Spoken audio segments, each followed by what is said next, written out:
Chapter 591, How profound are they? What does it mean when they're not too old and their equipment is terrible?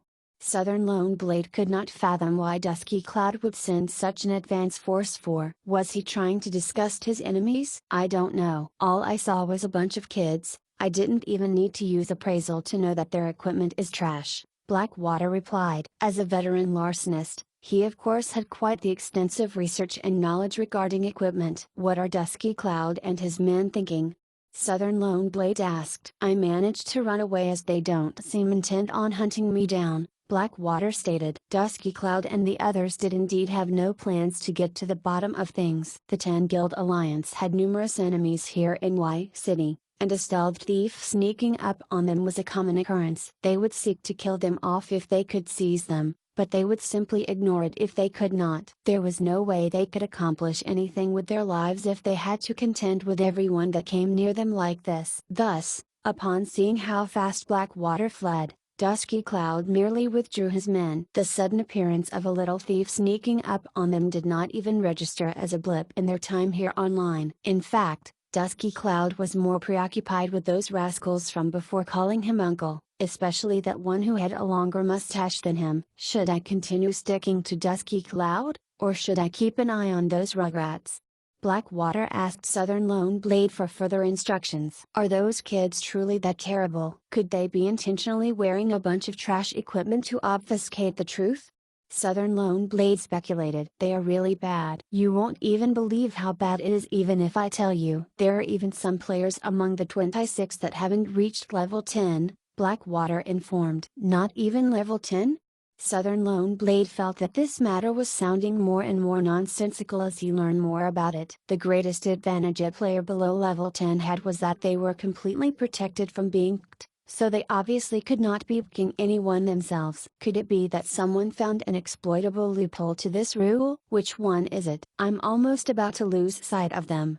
Blackwater was anxious. Dusky Cloud and his men were going in the opposite direction that those students were going, and both parties were about to disappear from his line of sight. Continued to keep an eye on Dusky Cloud's group. I guess we should have no problems dealing with those kids on our end, Southern Lone Blade said. Roger that, Blackwater answered before he went after Dusky Cloud's group. Knowing that they possessed certain means to counter stealth, Blackwater no longer dared to get too close. After changing out into another set of equipment, he was prepared to pretend to be a normal player grinding while doing his best to keep them within his field of vision. How are things over there with 1,000 Miles Drunk?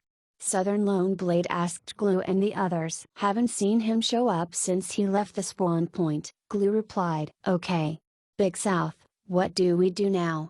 Glue, flame-cinched clothes, and Verdant Timber had been thinking about the matter this whole time, and they had not felt even the slightest bit of ease in the last 3 hours. Blackwater spotted Dusky Cloud sending off some troops over to Beishi City from Y City, but the levels and equipment these players have are really odd. Their equipment is trash, and there are some that have yet to reach level 10, Southern Lone Blade revealed. What's that all about? Still uncertain. Anyone has any ideas? Everyone was quiet. None of them dared to make any assertions lightly. Then, let's first probe the depths of this bunch before we make a decision. Southern Lone Blade decided. Big South. Everyone was astonished. What if the enemies were really profound? Would this not mean that they were taking a one-way trip to death once more? I'll go all out and buy another teleportation scroll. Southern Lone Blade gritted his teeth. But would it be convenient for you to show your face at the auction house once more? Glue asked. Who can do it, then? There are still teleportation scrolls. I remember seeing them when I last bought one, Southern Lone Blade said. I'll go. Unrivaled Lucky Star volunteered. He was the only one left that could do this. Glue and the 2 others did not dare to leave the spawn point now that they were being camped out by Goofy. Patty Scent Pastures was still waiting for Silver Moon over at the Thieves Union, so he was the only one free right now. Get moving, then. I'll be waiting for you by the south gate, Southern Lone Blade said, that gate being the one players would use to enter Y City. Do we have to go take a look? Glue asked Flame-Cinched Clothes and Verdant Timber for their opinion. Is 1,000 Miles Drunk still outside? Flame-Cinched Clothes poked his head out of the entrance, but it was deep in the night now. With few people walking down the street, He still did not see Gufei anywhere around. Flame-singed clothes suddenly felt that it would be great if that abhorrent smiling face of his would appear right before him. At least, that would be better than having no idea where that man was at the moment. Why don't I go out and check? My movement speed isn't any worse than his, so I should be able to escape even if I do bump into him, Glue proposed. He knows Blink, Flame-singed clothes reminded. There's a limit to the distance for Blink. Do you see him anywhere within 10 meters of the entrance? Glue asked. Nope. Which is why I'll start running once I leave. So what if he sees me? Glue asked. Flame-singed clothes and Verdant Timber nodded, but neither joined him given their movement speed. The two men gave Glue a somber send-off right up to the entrance of the spawn point, and Glue nodded equally grimly, sliding right out and breaking off into a sprint. Far away, atop a certain roof stood Gufei, whose eyes barely fluttered when he saw this happen. He no longer cared about it once he saw that Silver Moon was not who had appeared. Instead, he turned his head over in another direction and asked, "Done yet?" "Almost there." A player was barbecuing meat skewers right under the eaves. Linshui City was not the only place that had a barbecue business going, it was just that, being on a beach, watching and listening to the crashing waves, was far more appealing to the masses, whereas players setting up stalls by the roadside was far closer to real life. When Gufei left the spawn point the second time around, he chanced upon a player who had picked up the cooking profession near this corner, and he was even making them on demand, so of course he immediately made the decision to patronize his stall. It's not a bad way to live like this. Gufei had a book in one hand and a fresh meat skewer in the other. At the same time, he was sending a message over to Afa and his other students. "So, where are you all? It's so far." The students were all complaining. Using their time playing through the night to travel was originally rather refreshing, but the second half of the journey began to take a toll on them. Most were regretting relocating themselves as the process was so dull. Right now, a good portion of their attention was dedicated in finding out just who was the culprit that had made this suggestion to the class. "Come on, you're almost there." Gufei, who completely had no idea where the students were at the moment, casually consoled them. "Come on, teacher said that we're almost there." Afa acted to cheer them on, randomly relaying those words of consolation to his classmates with a poker face. The road from Y City to Beishi City was a straight path through and a little shorter than the distance between Yunjuan City and Y City, taking only about 2 hours of travel time. After quite some time, the students finally caught sight of Beishi City's magnificent walls in the horizon, and they were moved to tears by it. It was almost 7 a.m. by now, which was almost the time for those nocturnal players to log off. As players began making their way out of the various grinding maps and into the city, the road bustled with activity for a short time. Over by a patch of tall grass outside the south gate, Southern Lone Blade, Glue, and Unrivaled Lucky Star were hiding behind the tall grass as they kept watch of all the players passing by. "Is that the group? What about that one? 26 players. Can't you count it before calling it out?"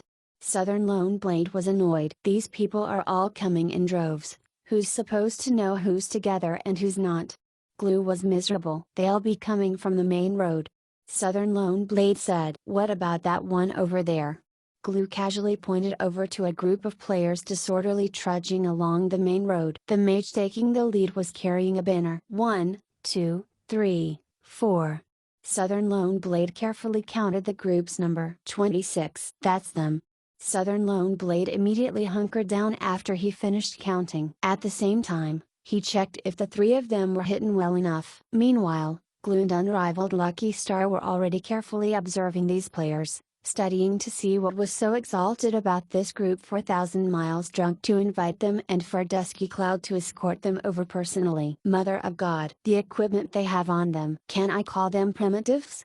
Glue was the first to express his shock. "I don't think that there's any to appraise any of that," Unrivaled Lucky Star said. Just like Blackwater, he could easily tell what this equipment was at a glance. "What's written on that banner the mage is carrying?" 3. "What does that mean?" Glue was looking at Alpha's banner. Southern Lone Blade and Unrivaled Lucky Star scratched their heads in confusion. "Also, getting a mage to do this sort of work, don't you two find it strange?" "Even if they do not get a warrior to do it, there's no way a mage will ever be asked to do it, right?" Glue added, "Yeah, this is really very strange." The three men were all looking very intently, for this troop of 26 players had a mix of all the job classes in the game. Could it be that the mage is just like Thousand Miles Drunk, someone who had added his stats differently? Glue boldly threw out his assumption. Thousand Miles Drunk went for agility, so that guy went for strength? Unrivaled Lucky Star continued. Otherwise, how will you explain a mage doing this sort of menial labor? Glue said, "A strength-based mage?" Unrivaled Lucky Star wondered. With Goofy starting such a weird path, they did not dare to comment casually that a mage who did not distribute their stats to intelligence and spirit would be trash. "Oh, my god, there are really players that have yet to reach level 10. That guy's only at level 7.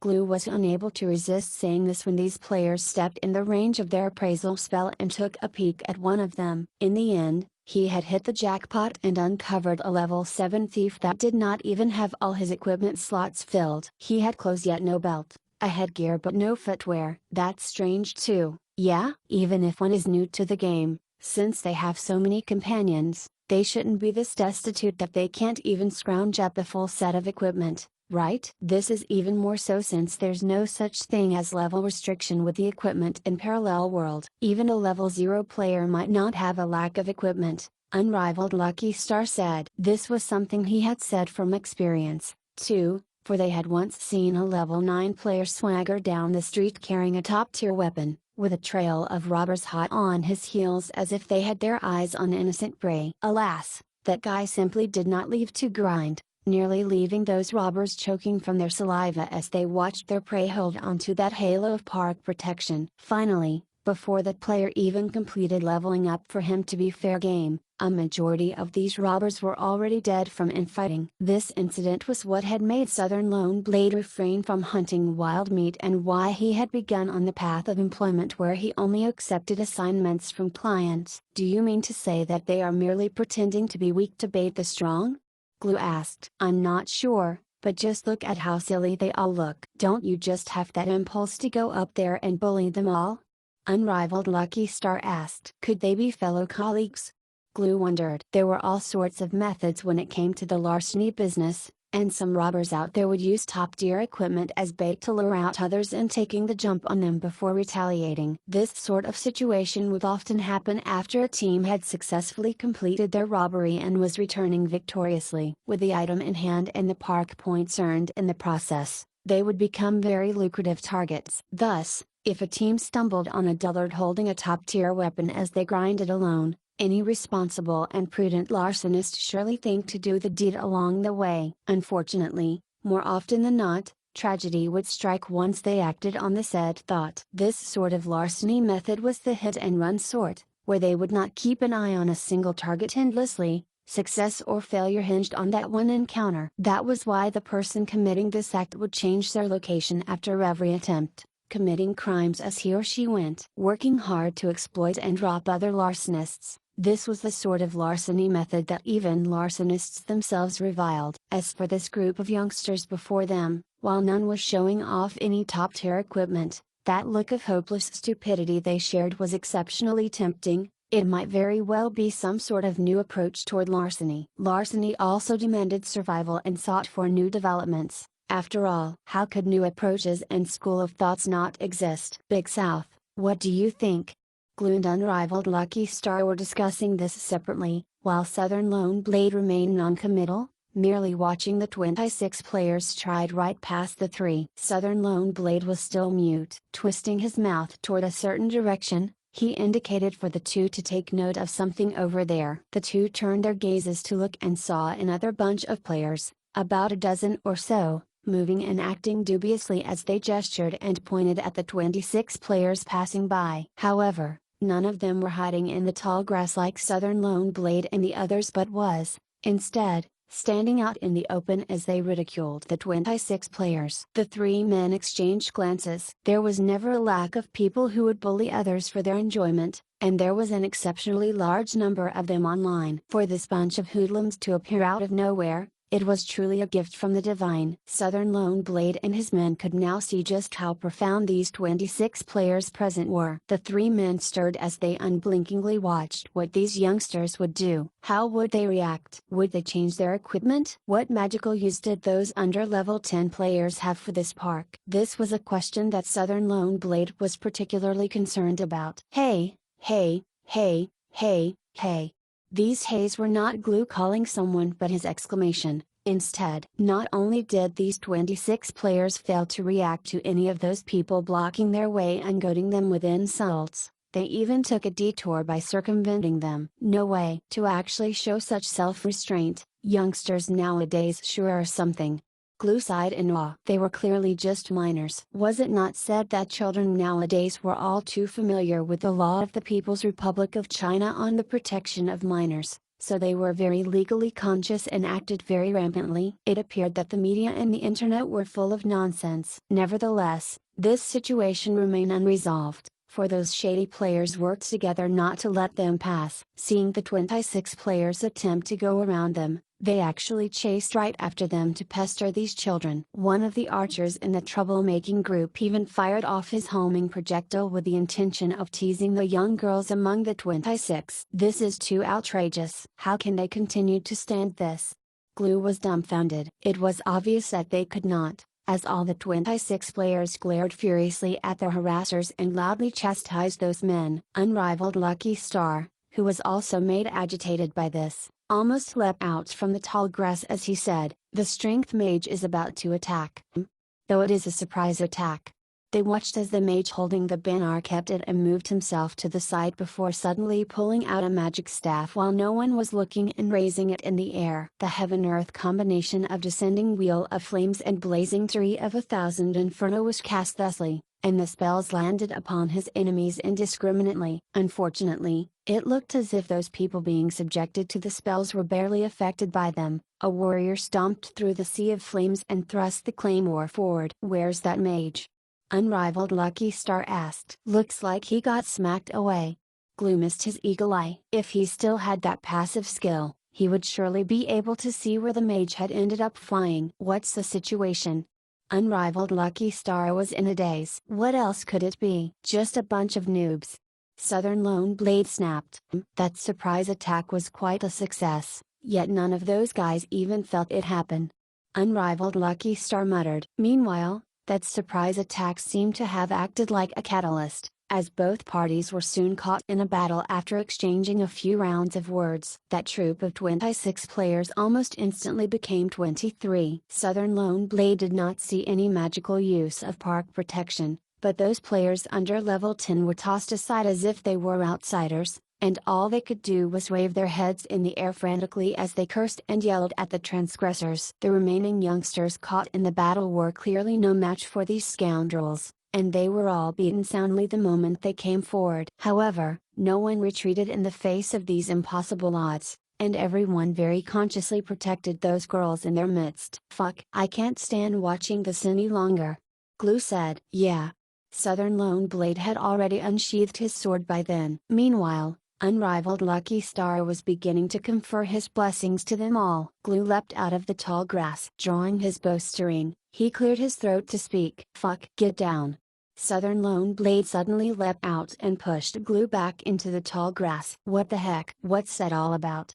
Southern Lone Blade had exerted quite a bit of strength in that move, causing Glue's head to be shoved right into the muddy ground they were crouching off and struggled to get his head out from under it. He saw a circle of fire appear in the sky above a short distance away from them, and nearly half of those players that had yet to enter the battle from the opposing side vanished. Next, a black figure materialized in their midst, and as two streaks of violent flames appeared, the other half dissipated in the ensuing white lights. The people caught in the battle were all stunned. Yet this figure did not stay for long, as he dashed right into the chaotic battle and slowly picked them off one by one with great finesse. In less than a minute, the dozens of men who had been flashing their weapons smugly were reduced to just 3 men. Frightened to the point that their souls fled, the harassers ended up sprinting away in every direction as they hugged their heads in terror. In the end, none of the 3 were spared. One was struck down by a lightning bolt, another had a fireball chasing after him, and the last one had the honor of being pursued by the figure personally. However, it seemed that this person had already used up all his mana, so he had to get physical with that poor soul, and the sound of his fists landing on that scoundrel's body was truly unforgettable. That man got beaten up all over the place. Southern Lone Blade and the other two men hunkered even lower, with Glue looking as if he would drive his head back into the muddy ground himself. "That's 1,000 miles drunk, all right." Unrivaled Lucky Star's face was pale. SHH. Glue shushed while he hid in the mud. Finally, that unlucky soul survivor had been beaten to death. That group of noobs gathered around him as if they had just seen their relative, with some laughing and others crying. There were even those that cursed and swore at the non-existent corpses of their enemies. "Teacher lied to us. The uncle we met in Y City is very kind, but these men are all evil." A student bawled. "The uncle from Y City?" Goofy was confused, thinking to himself, do they mean Dusky Cloud? Kind? Foo. Goofy almost swore in front of his students. Let's go.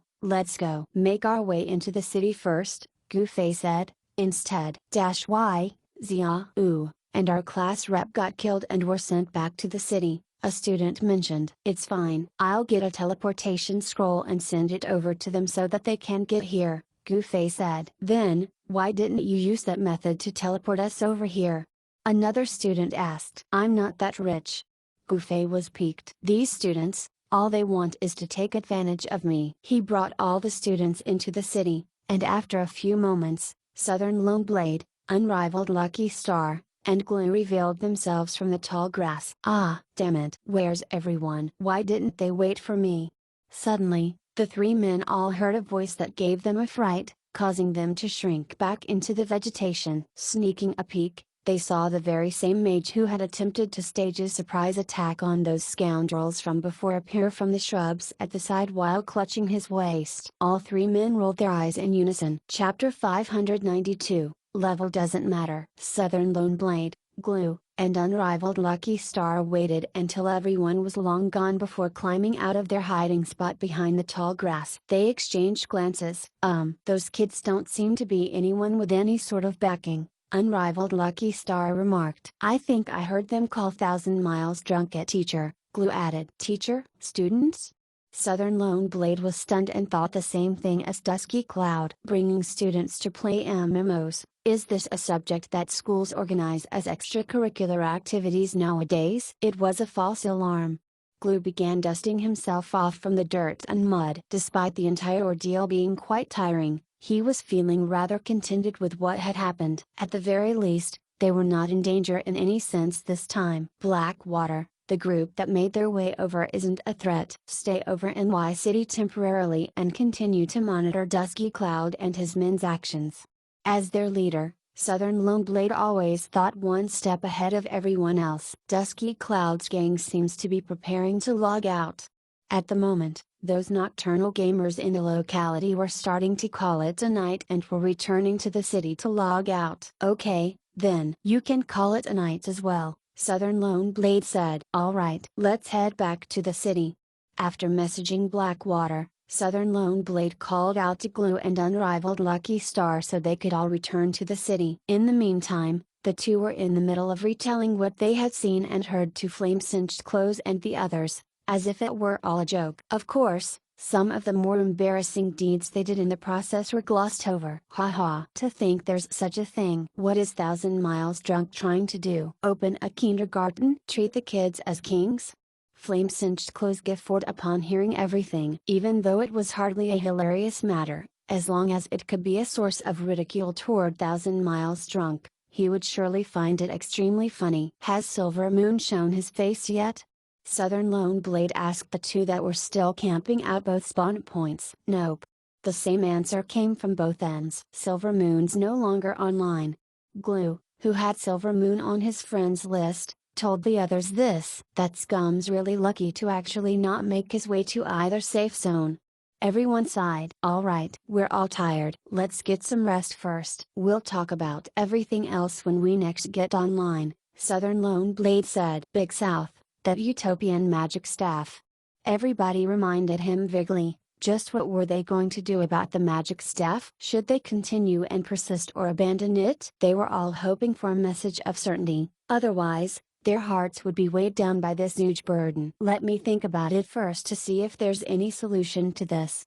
Southern Lone Blade replied. Everybody sighed. Southern Lone Blade was truly persistent. A whole night spent without keeping watch, perhaps, the magic staff has already picked up by now.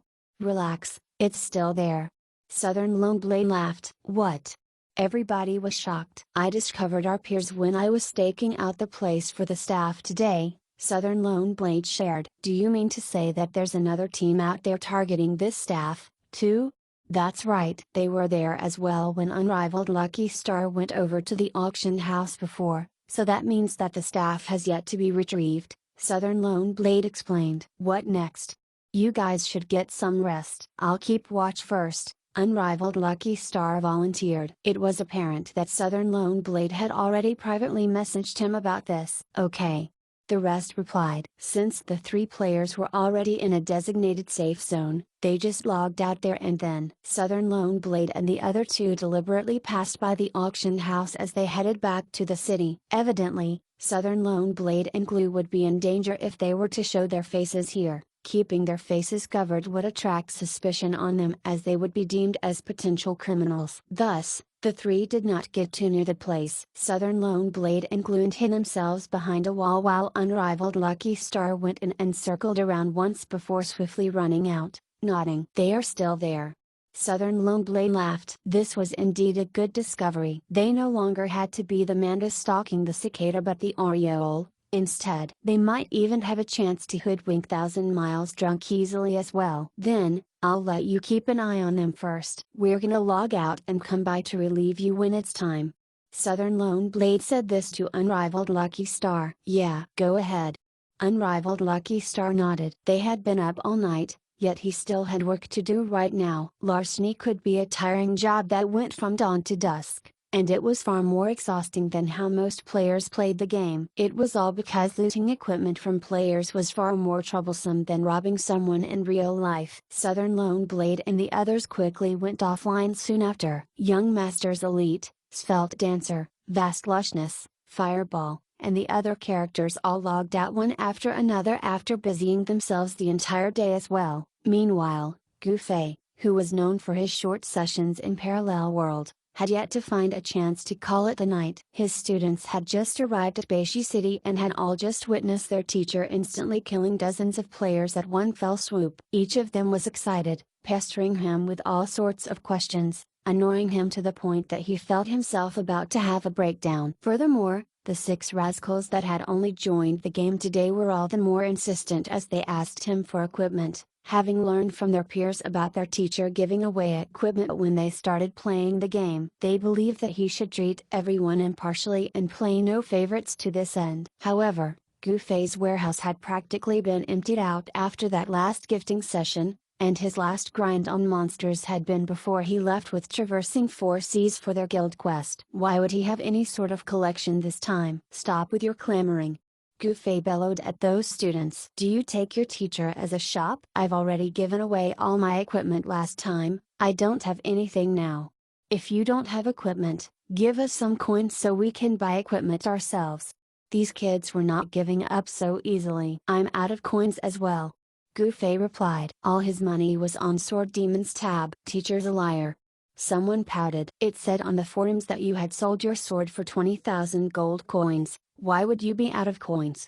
That's right, the whole lot of them echoed. Gufei was in tears. He was really a mover and shaker in this game. He made the forum headlines even just from selling a sword, and the ensuing hype became known to all. In order to prove his innocence, he pulled out his Moonlit Nightfalls and showed it to everybody. Look here, the sword is still with me. Your teacher was merely pulling a joke with his friend, I didn't really sell it. Ah, what a beautiful sword. Sir, why don't you give that sword for me to collect? A student cried out. Collect. No matter how of little importance equipment in this game was to Gufei, there was no way he would give someone any gear for his or her collection. Looking at the student's yearning look, he hinted. Do you intend to change schools next semester? No. That student was stunned. Realizing the underlying threat in Gufei's words the next moment, He bawled, "Sir, spare me. A teacher might be unable to kill someone outright, but a PE teacher definitely had the means to leave his or students wishing that they were dead." "Everyone, behave and stop making a racket. It's already late, head back and rest up first. This is your growth period, how can you lot not have a good night's sleep?" Gufei questioned. "TSK." All the students snorted in contempt, openly showing their scorn for being admonished while playing a game. "Are you all thinking of changing schools?" Gufei demanded. The students were crying even as they lined up to head toward the nearest safe zone. "You guys need to allocate your time wisely. This is only the first day of your holiday, you can't go crazy like this." Gufei continued lecturing them. "You may study less since it's the holidays, but how can you forego your physical exercise? Make sure to maintain a certain level of outdoor activity every day." Indeed, to dare say something like study less, Gufei was truly a PE teacher. All the students sighed. "Teacher, what do you do in game every day?" The student asked him this as they made their way to a designated safe zone. "I fight with the forces of evil," Gufei answered. A barrel of laughter ensued. "What's the forces of evil?" "Sir, bring us to fight them, too." Someone else quipped. "You guys? You were all about to be extinguished by the forces of evil yourselves just moments ago, what are you going to fight them with?" Gufei asked. "Then, can you bring us to do some level grinding, sir?" "What's the use of grinding?" he questioned. "What would you rather we learn, then?" All his students were confused. "Kung Fu, of course," Gufei stated. "Teacher's gone crazy again." The students discussed this with each other before logging out. After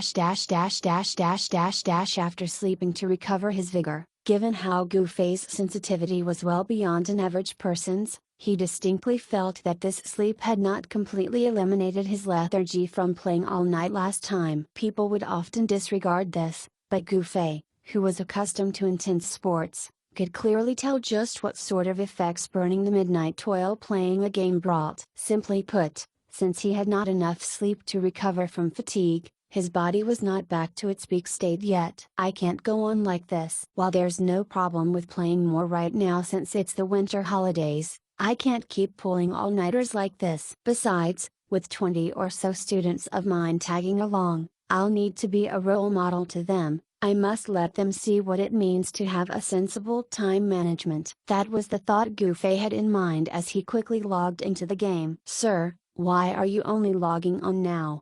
Sir, why are you so late? Sir, why did you sleep so long?" His messages went off endlessly right off the bat, to the point Gufei's hands were shaking from the effect. Sending messages like this was truly a young man's game. "Why are you all so early? Did any of you get a proper rest?" Gufei repeated this same line 20 times. "It's fine, sir. Just quickly take us to level grind." The same reply came back 20 times. "We'll talk about it when we meet." Gufei could not stand messaging like this any longer. Over at a certain city gate, the 20 or so students online were all ready to set off. They were very adept at using online resources, so they had already acquired the relevant information regarding grinding in Beiji City before they logged on today. At the moment, stocked with the necessary food and fruit, they were ready to head off toward the grinding maps. When he came over, Gufei saw that those below level 10 had managed to scrounge up a full set of equipment from their fellow students. Upon seeing him walking up to them, the whole lot of kids cheered, all of them raring to set off. "What's the rush?" Gufei asked. "Level grinding." Everyone shouted. "Haven't I told you guys that level grinding is useless?" Gufei questioned. "Sir, are you gonna go insane after waking up so soon?" a student cried. Gufei nearly twisted his nose in anger when he heard that. He had already demonstrated his skill and dexterity so many times in this game. How was it that these kids were still incapable of recognizing his kung fu for what it was? Whether levels have any use or otherwise, I sure wish I can grab the game's 5 unyielding experts over to tell you all about it, Gufei remarked dryly. The students whispered to one another before one of them raised their hand after a good moment. "Sir, what's the 5 unyielding experts?" "Stupid. How could you not know who the 5 unyielding experts are?" Alpha derided. "They are the top 5 players on Parallel World's overall experience leaderboard, colloquially referred to as the 5 unyielding experts. Do any of you know who they are?" "I do." Another student leapt out. I had a look at the overall experience leaderboard yesterday, and the 5 names from the top were Drifting, Eternal Dominion, Brave Surge, Slurs, and Dusky Cloud. Dusky Cloud? Goofy was surprised. Did the leaderboard change once more? I didn't do anything, though. However, he soon recalled that Svelte Dancer had died from being squashed under Southern Lone Blade's foot. Dusky Cloud is that uncle from Y City. Oh, so he's one of the 5 unyielding experts? That's so awesome. All the students showed awe as they discussed this, and Goofy could tell at a glance that these kids were about to treat Dusky Cloud as their idol. Was this not what it meant to be led astray? Just as he was about to say something, Alpha was already clicking his tongue for a stretch. "This why you are all not up to par," Alpha gloated. "For those 5 unyielding experts that depend on the experience leaderboard's ranking, true strength is when someone can maintain their position throughout. Ever since the start of the game up to now, the only ones that are able to maintain their ranks are Drifting and Eternal Dominion. As for all the other players that have once been among the ranks, you all won't even recognize them if I tell you. All you guys got to know is that it is our teacher here that kicked each of them down." Everyone, applause. Alpha took the lead by clapping with fervent earnest. There was no doubt that what he just did was a little foolish. None of the students moved. All they did was stare at Goofy, as if they were hoping to search for the truth from him. "Alpha isn't entirely correct. I didn't kill Svelte Dancer," Goofy clarified. Alpha swiftly started proudly schooling his fellow students. "Do you guys even know who this Svelte Dancer is? She's mentioned on the forums that had bought Teacher's Sword, the #1 pay-to-win gamer in MMOs.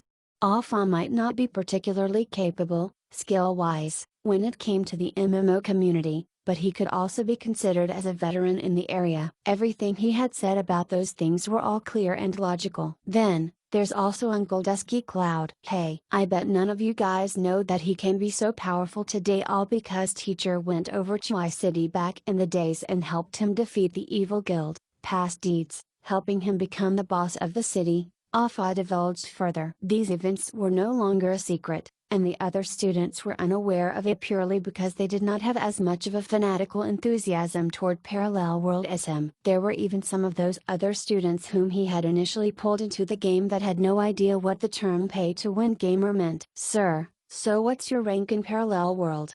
The students finally understood what was being said after all of Alpha's endorsement. This was all done to tell them that their teacher Goo was a really indomitable character in game. "Dummy, didn't teacher already tell us that levels aren't important? Rankings on the leaderboard are meaningless. If our teacher wants to be #1, he can just slay everyone and become it, am I right, sir?" Alpha fawned. "That's enough out of you." Goofy was peeved. Even though he knew that Alpha was trying to show support for him, why was it that he still felt uncomfortable all over? What Alpha had said did not seem to be things that he would have said, but just what did he want to be said. If level isn't important, then what is? Someone happened to ask this question, and Goofy's eyes glinted. "That's a good question. What's important? Kung Fu, of course." Goofy clenched his fists. His students exchanged glances. Alpha leapt out at once. "Everyone, don't dismiss what teacher has just said. Actually, he's been saying the truth this whole time. He really does know Kung Fu, and he's super awesome at it. You've already seen what he did this morning. Teacher could cleanly take care of that dozen or so Hailmen at one fell swoop. Wasn't it just his magic attack power that let him insta-kill others?" His classmates were not totally noobs when it came to gaming, so they knew that there was no way their teacher could have achieved such clean kills without a supremely powerful magic attack power. "Why don't you insta-kill one for me to see?" Alpha snapped back. No one cared to answer Alpha, choosing to look right at Goofy, waiting for him to shed light on the truth. Regarding this, Alpha isn't exaggerating one bit. "Your teacher really does have a superb understanding toward Kung Fu," Goofy said. "Actually, it's not just me, even one of the 5 unyielding experts you just mentioned, Eternal Dominion, knows Kung Fu, too. If that's the case, why was teacher beaten to such a poor state by an old man in the past?" Someone mentioned the famous footage of that incident on the school grounds. Any students that had access to the computer lab would have seen this footage. Goofy was actually quite the celebrity in school because of this. "Because that old man's your teacher's father." Gufei had always wanted to explain this matter, but he never had the opportunity to do so until now. It was as if everybody had made an agreement never to express their uncertainty over this issue. Speaking of which, Old Man Gu had truly been unruly and tyrannical in that video. Plenty of people had judged that they would be no match for the old man themselves, which was why nobody had much contention over that problem. Is that so? The students began to whisper quietly with one another again. Truly, this matter with Gufei had influenced them all deeply. The entire school, even the principal, deeply thought that he was very shameless. The students ruminated, is our shameless teacher, Gufei, intending to confuse us into randomly believing that the old man is his father in an attempt to cast off this problem that has plagued him for so long? Satisfied with getting the chance to tell the truth of that incident, he did not really care two hoots whether the students believed him or otherwise and merely continued. Because of how close this game simulates real life, possessing powerful equipment or superior levels is nothing compared to possessing true strength that comes with actually knowing wondrous fighting techniques. Teacher's equipment is indeed very strong, but if you guys don't believe me, I won't use any weapon or spells. Who wished to give it a shot? Gufei asked. Dumbfounded, his students' eyes were wide with disbelief. Their teacher seemed to be serious. Can I try? One of the students volunteered. Gufei glanced at the student once and chuckled. Teacher, you're not gonna punish me if you lose, right?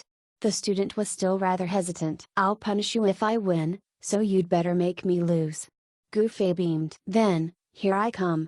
This youngster was a warrior. Against a mage that would not use any weapon at all, especially one that would not cast any spell, it was already a near guarantee of a win for him. A mage without spells had no attack power to speak of, so how could he lose? Holding the longsword in his hand, the student leveled it to his chest and cleaved. Gufei dodged past it with a single sidestep and reminded the kid. You can use your skills. Then, you'd better be careful, sir.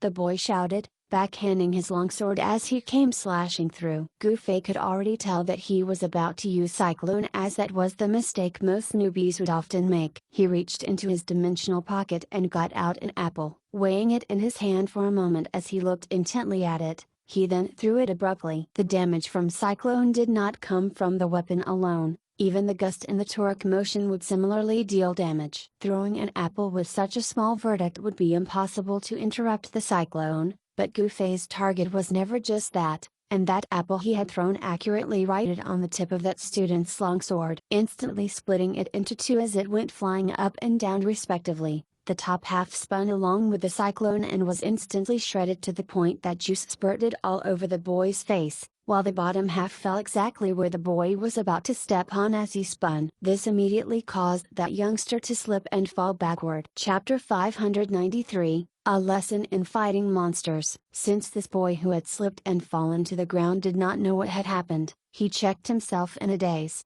only to see that his HP had dropped by a minuscule amount. With his fighting spirit surging once more, he climbed up to his feet and began slashing away at Gufei. Gufei, who was happily preparing to say some choice words to promote Kung Fu, could not get a word in edgeways as the boy's longsword was hacking at him in every direction. Gufei swiftly let his attack sail past, expressing his surprise. What are you doing?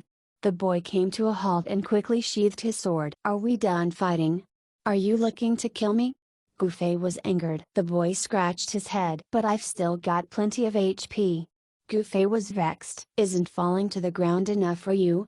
That's me being careless. The boy criticized himself. Finding that half slice of an apple he had slipped on, he gruffly kicked it away and cursed, "Who's the deplorable person who tossed out rubbish here?" Gufei was pissed. It seemed that the skill he had demonstrated was too profound. Was this brat foolish enough not to realize that it was Gufei who had thrown that apple which made him fall? Still, the crowd should have seen this with their eyes. Gufei turned to regard the rest of his students, yet all they did was stare right back at him. Indeed, they had witnessed Gufei throw that apple, but none of them thought that he had done so after precise calculation. Everybody quietly looked at him until one of them finally found the courage to call out, "Sir, even though this is a game, littering like that isn't good. I'll bear this." Gufei could only grit his teeth and shove the discontent down his belly. After all, at the end of the day, They were his students. Did he really have to end up beating them up black and blue, just like mere ruffians, to demonstrate his kung fu? Gu Fei did not think that it was wise to be so ruthless, which was why he had devised such a move to demonstrate his skills and dexterity, but his students ultimately viewed it as him littering. Truly, it was a good deed that had no returns. Teacher, are we still continuing? That warrior asked. Alright. Teacher isn't gonna be polite anymore. Don't blame me for being too harsh on you. Gu Fei had to prove his kung fu. Beating people up did not really hurt in game, anyway. Rolling up his midnight spirit robe's sleeves, Gu Fei got ready to show his students the real deal. Haha. Don't go easy on me, sir. The boy looked to be far more confident than Gu Fei. Ah! After he uttered that line, this student already found his head looking up at the sky. Feeling a slight jolt of pain in his nose bridge, he looked around in shock and saw in time Gu Fei's fist retracting after appearing right before him mere moments ago. His teacher looked right at him. You'd better concentrate. Ah! The boy was unable to react at all, absolutely clueless on how he had ended up hitting that punch. Thus, when he saw Gu Fei's second punch come flying toward him, the boy wielded his long sword to meet the blow straight on instead of dodging it. Gu Fei had already expected his student, based on the latter's current standard, to go for such a crude fighting style, which aimed to devastate an enemy at the substantial expense of his own. Of course, Gu Fei was not about to let him succeed. That punch of his was a feint in the first place, so he took a step back after he drew that slash out, ducking past the sword to connect another punch right onto the boy's shoulder. Gu Fei was still considerate. He did not wish to end up bruising his student's face. A warrior would not actually feel pain or even a tickle from the two punches from the mage. The youngster's sword stabbed nothing but air, so he overturned his hand to continue his attack. He did not expect Gu Fei to be standing in an extremely tricky position, though. The moment the warrior's sword swung by half an arc, the boy realized that his arm could not twist any further. Meanwhile, Gu Fei seemed to have already known what would happen as he flashed the student a slight smile when the latter's sword swing could no longer continue. In that moment, Gu Fei reached a finger out and flicked the boy's forehead, causing it to bounce back crisply. Everything else that had happened after this display finally convinced these non-practicing students just how terrifying Gu Fei really was. That long sword that boy was waving could not even touch Gu Fei in any sense of the word. It would be understandable if anyone were to say that Gu Fei had been running about, forcing the boy to chase right after him, but it just so happened that Gu Fei was always near him, sometimes on the left and others on the right but never apart. He tracked and followed the direction the boy's sword would swing and dodged it every time, even as he retaliated at every opportunity he got. Even the boy had lost count how many punches he had taken. If Gu Fei had wielded a weapon with even the slightest physical damage, that boy would have long since been dead. The only reason he had managed to survive for so long was entirely because Gu Fei was fighting with him barehanded. But after all those fists flying his way, even a blockhead could tell that there was no way he could beat his teacher. It was only that the audience was no longer just the students around. Plenty of players passing by had also stopped to watch this spectacular fight. This caused the boy to feel a little unsure on what to do, and the only option he had left was to continue and mechanically slash his sword at Gu Fei, despite knowing that every slash he made would be useless. Gu Fei saw the blank and silly face of his and could not help but laugh. With a quick punch right at that boy's forehead once, he disengaged from the melee and beamed. "Will that do?" That boy rubbed his forehead, completely in shock to the point that he could not reply. The other students were also dumbfounded for the longest while before surging around the two all of a sudden and making a huge racket as they cried out, "Teach me, sir." Having finally achieved his desired effect, Gu Fei was utterly contented. He immediately put on airs and kept his students in suspense. "So, if you've got skills like this, would any of you still need levels?" "No need." All the students fought to answer his question. Hee. Gu Fei chuckled before he corrected himself. "Actually, levels are still necessary. Without the stats your level provides, there's no way anybody can dish out moves so quickly. So, what exactly should we do?" His students were all confused. "Levels are your foundation, and Kung Fu is your technique." Gu Fei had thought about this himself before and considered such a summary would be the most sensible. "So, should we be grinding our levels or be learning Kung Fu?" His students still could not make sense of things. Learn Kung Fu? That's too much for you guys. Do you really think that it will be like grinding levels in games, something that can be achieved in 3 to 5 months? Gufei asked. It's gonna take that long? His students were astounded. Gufei's expression turned cold. If 3 to 5 months is a long time to these twerps, what will they think once they learn that I've been training since young, yet even now, I am still working tirelessly to better myself. There's only 1 month of holidays. His students sighed with great disappointment. Gufei sighed as well. That's right. Even if the average person likes to learn Kung Fu, not only do they not have the time, it is also not optimal for them to do it. If he had been inundated with both the 9 years of compulsory education and the college entrances exams since he was young, there was no way he would have any Kung Fu to speak of. You guys truly don't have the prerequisite to practice and learn Kung Fu, but I can definitely teach you all some combat techniques, so that you at least can deal with monsters and park in this game, Gufei said. Yay, let's get started, then. The students all yelled. Let's go out into the wilds. Gufei waved his hand and led the class of students out. Out in the wilds, Gufei pulled a monster and began giving them an on-site lesson. Skill. This was real skill. Using his perspicacious Kung Fu eyes to find out these NPCs' attack patterns was what he had learned in the process of fighting monsters. His number 2 spot back then on the experience efficiency leaderboards was not just merely for show. Using his talent, the monster grinding method that he had discovered was certainly well beyond that of many players. Even Sword Demon and the other veteran MMO gamers were not on par with him. Furthermore, a monster was an excellent learning model as it would immediately respawn when eliminated in a meticulous fashion. At the moment, all the students were seated neatly in 2 rows, as if attending a PE class, and were watching Gufei break down the monster's attack patterns. Against this sort of attack, the first sequence is to turn to the side, take a step to the right, and distance yourself. Take note of this distance, everyone, please memorize it.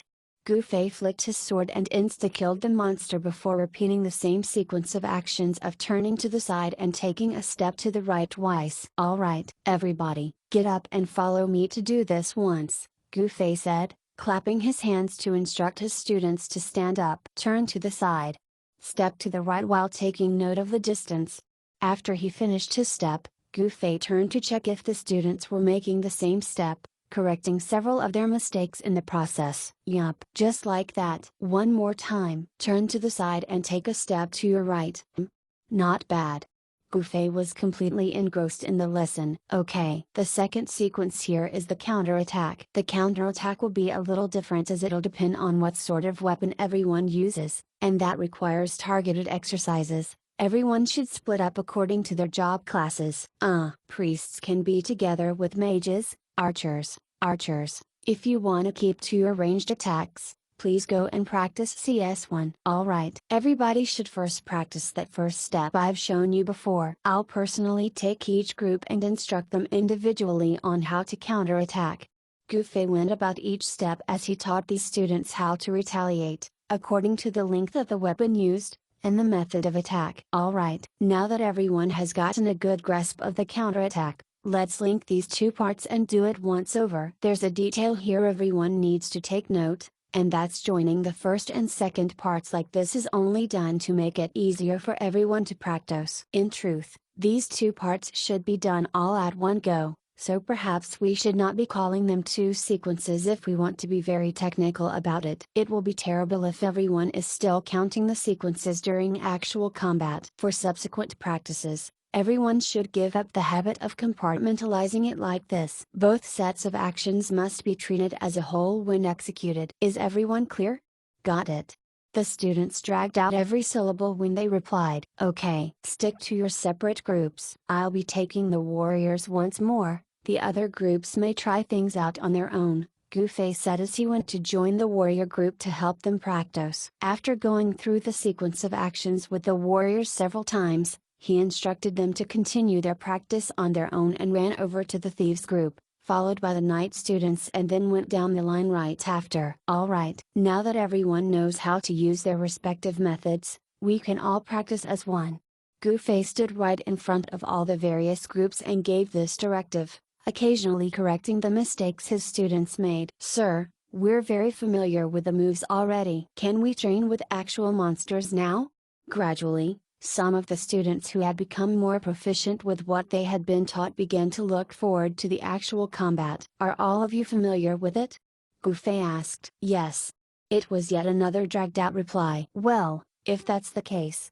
Gufei thought about this for a while before he pointed to Alpha. Take some of your classmates over to pull 4 monsters over. Every group gets 1 each and will send forth a representative to engage the monster for practice. The others, pay close attention to see if the said person is doing it correctly. If it becomes dangerous, everyone should quickly take down the monster together.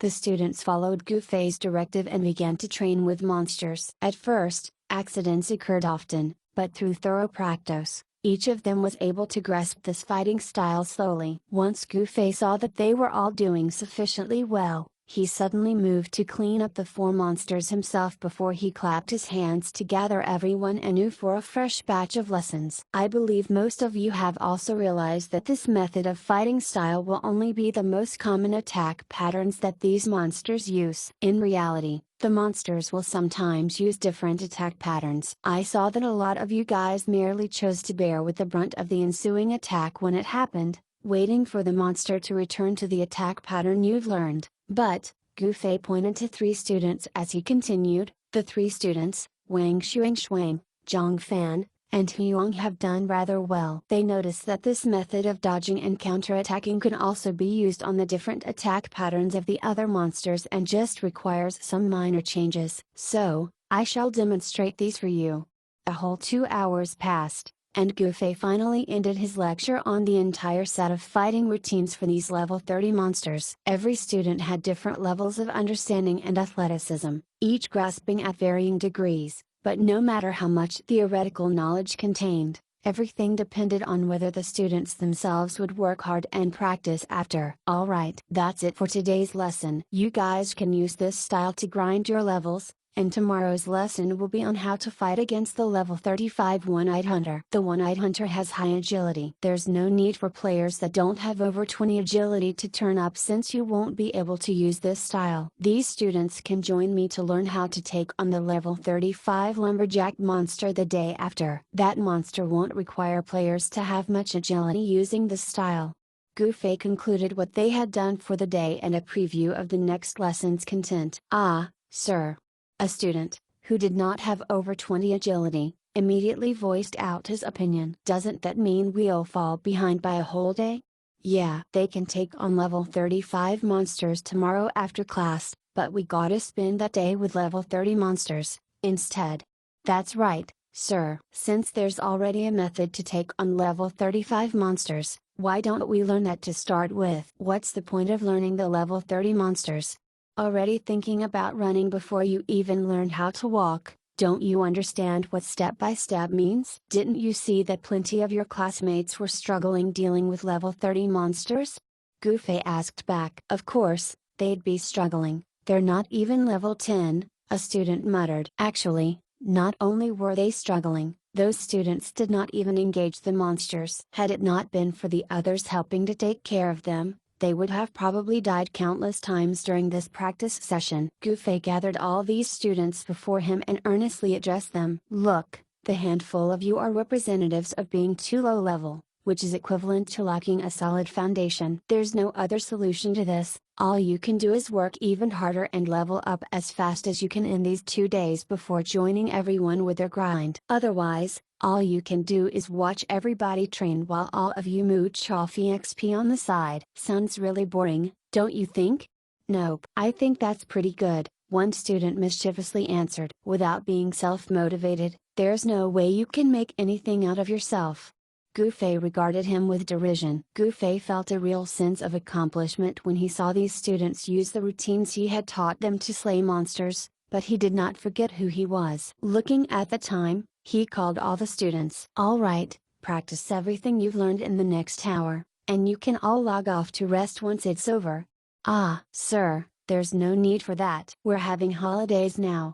All the students wailed. You can't go overboard during the holidays as well. Log off and rest, read a book and eat dinner. You can come back online and play once you're done with dinner. Don't play too late. Don't game the entire night. Sleeping early and waking up early keeps your mind alert. Tomorrow's class will be in the morning. Those who fail to turn up will be considered as playing truant and will be reflected in next semester's PE class attendance. Ah, sir, that's too much. The students were in tears. Sir, can I not turn up if I have matters to attend tomorrow morning? Some students began making mental calculations as they came forward and asked. Sure, there's no need to come online that day as well. Concentrate on the matter you're attending. If it is coincidentally something in the morning, pass me a written request for leave with your parent's signature, Gouffet replied. The students' tears were flowing freely right now. Sir, you're not letting us play, yet you're going at it so hard yourself.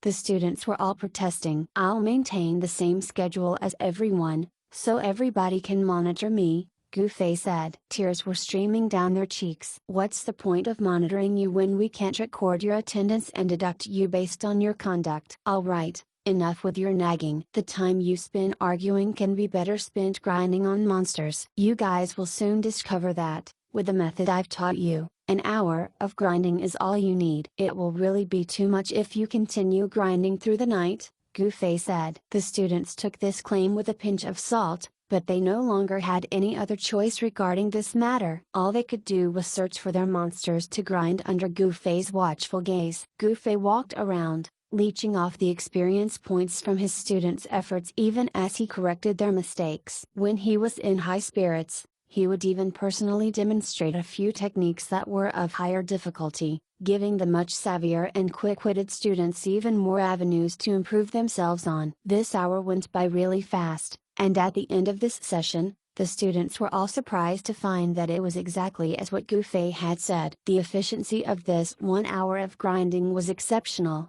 The experience points they earned was the same as what they would earn from 2 to 3 hours of their usual grind. It's so amazing.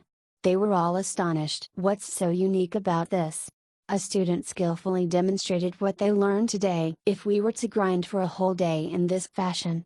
Another student began imagining such a scenario, but Gouffet's gaze fell on him, causing the kid to lower his head and swallow his words. Assemble, everyone. Time to head back to the city, Gouffet shouted. The students moved slowly and reluctantly, spending a whole 10 minutes just to assemble, even managing to kill some monsters along the way. Gouffet was not too knotted by it. His eyes were half closed toward this matter as the students gathered and made their way back to the city with Gouffet taking the lead. Hey, old son and the others sure have lost out plenty since they're not here today.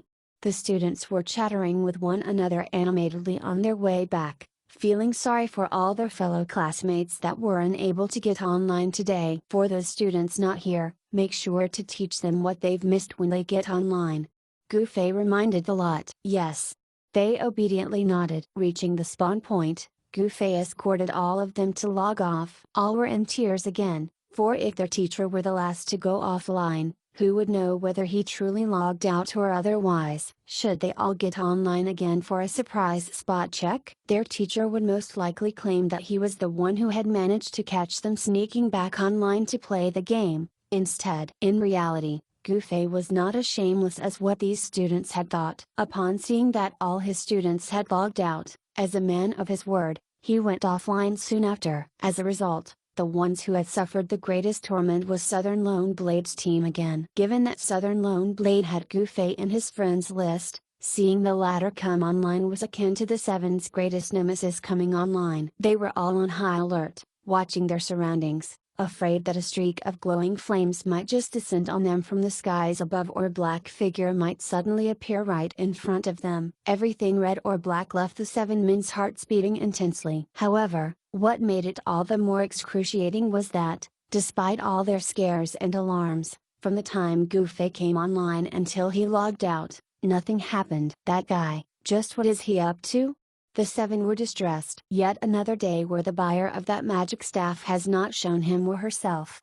They continued to monitor what was happening down at the auction house, only this time, Southern Lone Blade and the others had already identified their fellow colleagues that were keeping an eye on the magic staff. Whatever movement or action those colleagues of theirs took, nothing would ever escape their eyes. Chapter 594, Asking for Trouble. For the next several days, Gufei really did as what he had professed and taught his students various fighting routines to deal with monsters of different levels. These sorts of fighting routines were not kung fu but standard templates of attacks created based off the monster's attack patterns. Instead, every routine only matched against a specific monster. Someone attempting to apply the same routine to any other opponent would simply end up sprawled on the ground. Of course, if this person possessed a level of mental flexibility capable of inferencing and extrapolating the intricacies within all these fighting routines, that would be another matter altogether. However, that was not something any outsider could do. Only a kung fu practitioner who had a good grasp of kung fu would be able to achieve that. Out of Gufei's students, it was already the limit for the smarter ones just to adopt a move,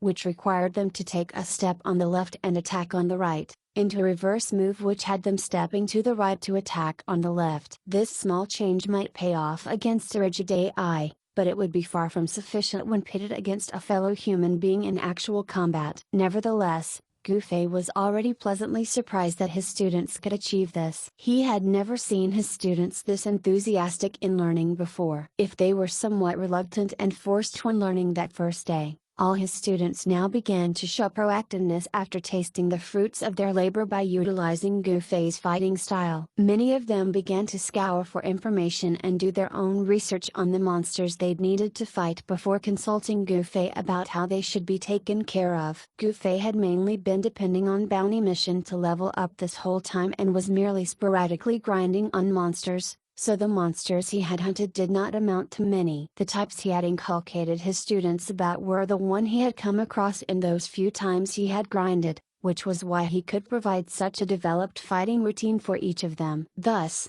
with so many of his students asking him now about monsters he had not even heard of, how should he respond? The students were very disappointed the first time he told them that he was unsure of how to fight those monsters. Gufei did not think much about it originally, but he happened to overhear a private discussion among his students about his kung fu being nothing more than just that. Gufei was really annoyed by this claim. The only reason he was unsure was his unfamiliarity with those monsters, yet the students actually viewed it as their teacher's kung fu being inadequate. What a joke! Is there any opponent out there that kung fu can't beat when it comes to combat? Gufei was dedicated when it came to kung fu. After his students logged off that day, he immediately contacted Brother Assist to ask about the 4 types of monsters his students had asked him that day, as well as their respective coordinates, resolving to visit their respective grinding maps and do his own research through actual combat. The next day, when teaching that day's content on how to fight monsters, Gufei solemnly imparted the fighting styles he had come up with based on his research regarding the 4 types of monsters his 4 students had asked him about. Making sure to convey a clear message to them. Doing something like this was very easy, it was just a matter of whether he was willing to do it or otherwise. He got mixed feelings from the end result. On one hand, he was elated when the 4 students gasped in admiration, convinced that Kung Fu was indeed all-powerful. On the other hand, he was unhappy that 6 other students had sought him out regarding the fighting styles for 6 different monsters that day. Gufei felt as if he had fallen into a trap, and it was a trap that he had dug himself. All he could blame was his fixation toward Kung Fu. Despite this, Gufei did not ease and still pushed to develop fighting routines for the 6th monster. That very same day, once all his students had logged off, he again contacted Brother Assist for more information, making his way to the relevant grinding map to do his research. The feeling he got was very similar to the work he had to do when preparing lessons for his classes. On the 3rd day, after he taught the 6 different monsters, Gufei reckoned that new questions would be raised as a result. Sure enough, 6 other students came forward to ask about 6 different monsters, not saying anything further and disappearing after posing their questions. It was as if they knew that Gufei would surely give them an answer the next day. Damn it! Gufei felt as if he had picked up a quest, and these students were all the NPCs handing out his quest. There would be 6 per day daily. You busy? Gufei turned around and hailed Brother Assist. Hey, You're here alright. I was just waiting for you. What do you wanna know today? Brother Assist was not in the least bit annoyed by his disruption, rather, he loved it when people asked him questions. Actually, what Gufei was currently doing was a pastime of Brother Assist. Yup, these are the ones today. Gufei proceeded to send him the names of the 6 monsters his students had given him. Let me help you check. Brother Assist flipped through the seemingly endless book of records he kept, messaging Gufei even as he checked. Say, what are you busying with all this for? 4 monsters the day before, 6 yesterday, and another 6 today. I've already recorded it all down for you, but what sort of research are you doing? Not only did Brother Assist like people asking him questions, he was similarly passionate when it came to asking people questions. The fact that he had endured this urge for 3 whole days before prying was already a testament to how courteous he was being to Gufei. You wanna know? Come and follow me. Gufei replied. Oh, sure.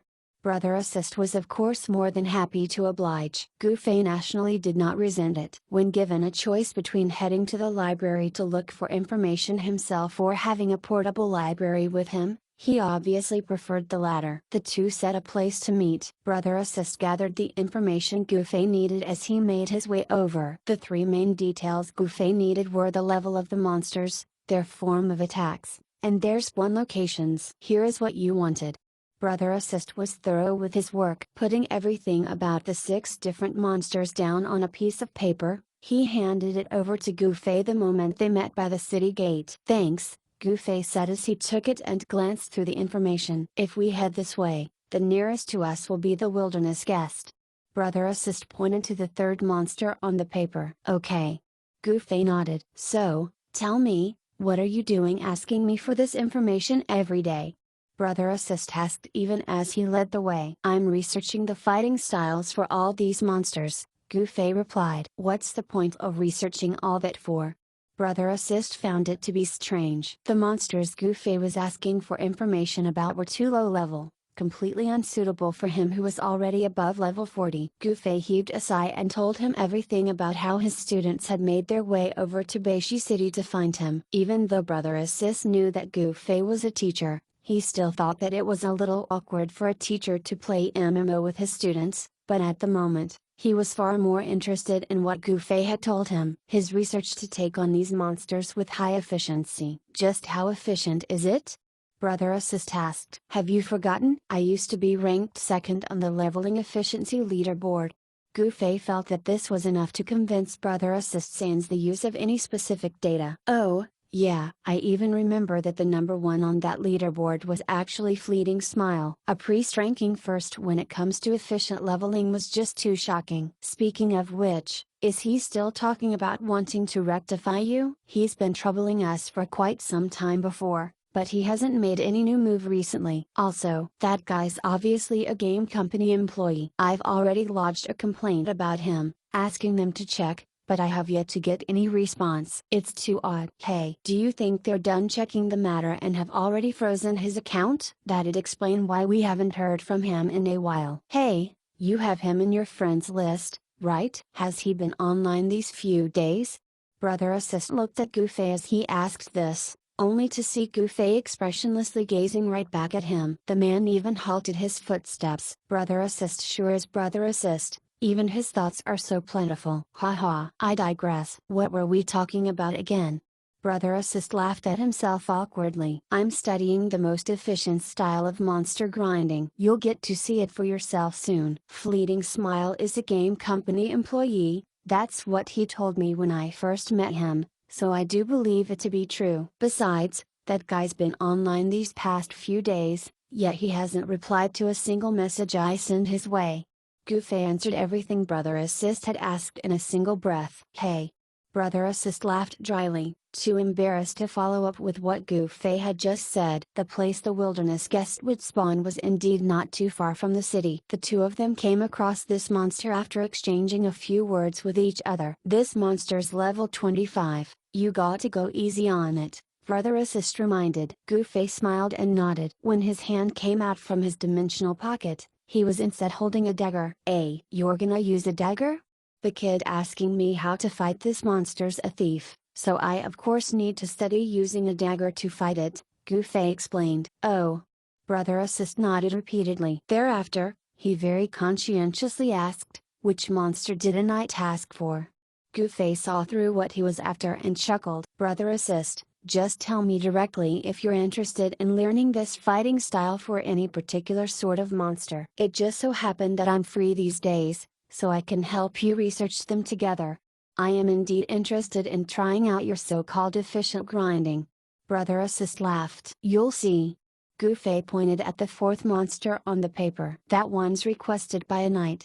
I look forward to it, Brother Assist said. Once that was done, neither wasted any more time chatting. Gufei held the dagger and went to engage the monster as Brother Assist stood at the side with a dumbfounded look. He thought of how he had long known that Miles was a super invincible close combat mage, but even his heart would skip a beat if he suddenly witnessed a mage engaging a monster in a melee like this with only a dagger in hand. Brother Assist was an adult at the end of the day, so his comprehension was much better than the youngsters. Furthermore, he was now witnessing the whole process behind Gufei's research, so he was also able to grasp the man's line of thinking, which was to get a thorough understanding of all the attack patterns a monster would utilize, as well as its means of defense. After this, Gufei would then create a clearly defined fighting routine from it. The most exciting part would be when Gufei was probing the monster. His seemingly endless forms of attacks dazzled Brother Assist. He figured that, by the time he finished watching this performance from Gufei, he would never again be mesmerized by the heart-pounding fighting sequence in action movies. Instead, it was the later part after he had developed a fighting routine for the monster that it became boring. He repeatedly experimented and tested each move, starting over from the top once a mistake occurred. This process continued until even Brother Assist felt a little bothered by it, yet Gufei continued testing with unremitting persistence. All the various fighting routines he had imparted to his students before were all what he had inadvertently grasped from his repeated grinding. Right now, it was as dull as if he were doing specialized research for a thesis paper. At the very end, Brother Assist was finally able to witness his success. A full set of fighting routine was formulated where the monster was completely incapable of even touching Gufei, and the sequence of moves both parties followed became a loop. The monster would surely be defeated as long as the player followed every step and move of this fighting routine. That's incredible. Brother Assist's mouth hung agape. What Gufei had developed was far more fearsome than he had imagined, for it was no longer merely about efficiency. If anybody could grasp Gufei's fighting style, the more important point here was the safety it provided the player. Nothing would be expended in the process, which made this fighting style very economical and affordable. Following this, Gufei consecutively took on 5 more monsters to try it out, only stopping after he had confirmed that there was no further complications. Once everything was done, he turned to Brother Assist and nodded. Okay, on to the next one. Just how did you do that? Brother Assist completely revered Gufei right now. That's why I told you, anything is possible with Kung Fu. Gufei balled up his fists as he said this. I'll pick out a monster I often grind on when we head back and see if you can help me study it, Brother Assist said. No problem. Gufei nodded. Then, shall I ask Sword Demon and the others if they wish to come and learn as well? Brother Assist asked. They don't really need this. All of them have come up with their personalized grinding styles that are very suitable to them. This is especially since they can fully maximize the advantages of their unique equipment and traits. There are indeed more efficient styles that they can learn, but what? It'll be too difficult as they need Kung Fu Foundation, Gufei answered. How much more difficult are we talking about? Take me for an example. Fighting monsters 20 levels above my own. Even though I can forge out a similarly suitable fighting routine, it has a really high requirement from my reaction. Furthermore, there's an absolute requirement for the agility stat. I doubt you guys can do what I do and just prioritize agility over any other stat for every job class, Gufei said. That's indeed impossible. Brother Assist wiped off his non-existent sweat. Which is why they don't need my help. Gufei concluded. Then, what about me? Brother Assist asked. You, Brother Assist, you should know the answer to your question best. Gufei replied. Brother Assist paused for a moment before despondence washed over him. Gufei was very tactfully telling him that he was not on the same level as those experts, and that his combat standard was indeed at the level where he needed lessons. Afterward, Brother Assist followed Gu Fei to visit the other monsters, witnessing Gu Fei's performance using various weapons. Even the healing staff a priest used danced ferociously in his hands. However, once that was over, he awkwardly explained to Brother Assist, "These routines I've shown you focus on close combat. The priest job class makes it really awkward. Mages are at least able to chant and deal damage with their spells during combat if timed right, but priests don't really have any attack spells in their arsenal, and the damage they can deal is severely limited. Most players don't add strength to their priests. So even if I teach them this fighting style, I can't really call it efficient." "You can't really say that," Brother Assist hurriedly refuted. "You can't compare a priest to a warrior when it comes to efficiency, you need to compare it against their job classes. Take that fighting style you've got for priests, swap another random priest and ask him to grind on his or her own, and there's no way that they can compete with your fighting style in terms of efficiency. For priests, aside from that brief period where they are able to solo grind when they're just beginners, every priest will definitely have to rely on a team thereafter. Even if they solely depend on questing to level up, they must still call for aid whenever they come across anything that requires them to fight. At the very least, these priests will not be utterly helpless if they learn your fighting routines." Yes, priests indeed have a more efficient time grinding in a team, but speaking of which, considering how hateable young master is as a person, just how does he find a grinding party to keep him at such a high level? Gu Fei was also someone who partook in being a little nosy every now and then. These days, a 10-man grinding party usually needs 2 priests to ensure their safety, but young Master Han is capable of handling the job of 2 priests all by himself without making a single mistake in the process. With 1 less priest required, that means a slot will be freed up for more damage output. Everyone is willing to fight over such a high-caliber priest like him, so who cares how detestable he is? EXP is far more important. Brother Assist explained. "Oh, how the morals of society decay with each passing day." Gu Fei sighed. Putting experience above all else was very similar to how money was being regarded in the real world. No matter how virtual this world was, how people were valued still danced to the same tune. Chapter 595, no longer heeding other mountains after the return to Wangshan. By the time he was done with his research on the 6 different monsters, an entire afternoon had already passed. Gu Fei reflected the great sense of achievement he was feeling inside. Meanwhile, Brother Assist's book was now filled with new notes. "My students are low level. This knight isn't even at level 30 yet, so choosing it might be too low for you. Head back, look for a level 40 monster that you wanna grind on, and tell me, I'll help you research it." Gu Fei told Brother Assist. "What do you mean head back?" "We'll do it now, let's go." Brother Assist was anxious. Gu Fei glanced at the time and saw that there was still a while before his students would get online after having their dinner. Gu Fei had gone through great pains and hard work teaching his students these last 2 days. After all, there was no way his students could grasp everything in that 2-hour lecture, so Gu Fei had to join them for the remainder of the time when they grinded, continuing to correct all their mistakes. When it was time for his students to take a rest, he still had to prepare for future lessons. Originally, he had time to rest after finishing all the preparatory work, yet right now, he had additional lessons to impart for Brother Assist. Thankfully, Brother Assist's lesson would be accomplished in this one day, and the knight would not approach him with new questions every day. Gu Fei nodded and decided to sacrifice his rest today to help Brother Assist just once. "What level of monster do you think I should be fighting?" Brother Assist asked. "What level of monsters do you usually fight?"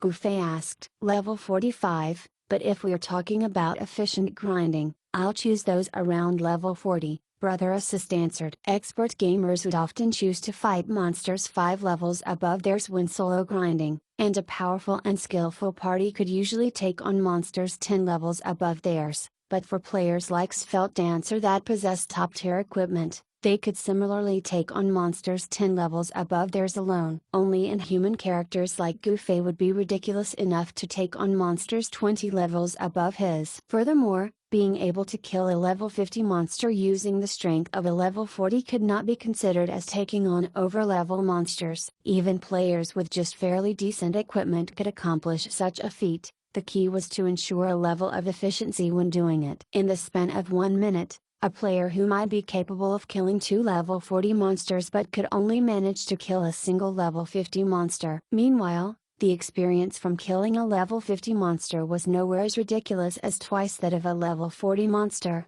so that player would be better off grinding with level 40 monsters in terms of the rate of experience awarded. To truly take on over-level monsters, it was necessary for there to be a visible increase in the rate of experience earned. A good example was Brother Assist. The knight was capable of defeating monsters 5 levels above his own, yet he barely qualified to take on over-level monsters since he would only be at his most efficient grinding on monsters around his level. However, experience points were not the only thing players gained from killing monsters. The level of items monsters could drop would be factored in as well, and the level of monsters had a positive correlation with the quality of the items dropped. Thus, even though the experience gained between level 40 and level 45 monsters was about the same, he was more willing to work a little harder and kill the level 45 monsters, instead. Gouffet very clearly understood the logic behind this as well, so neither of them wasted any more words, and Brother Assist immediately led Gouffet directly to the grinding map he frequented. Actually, knights and priests grind very similarly.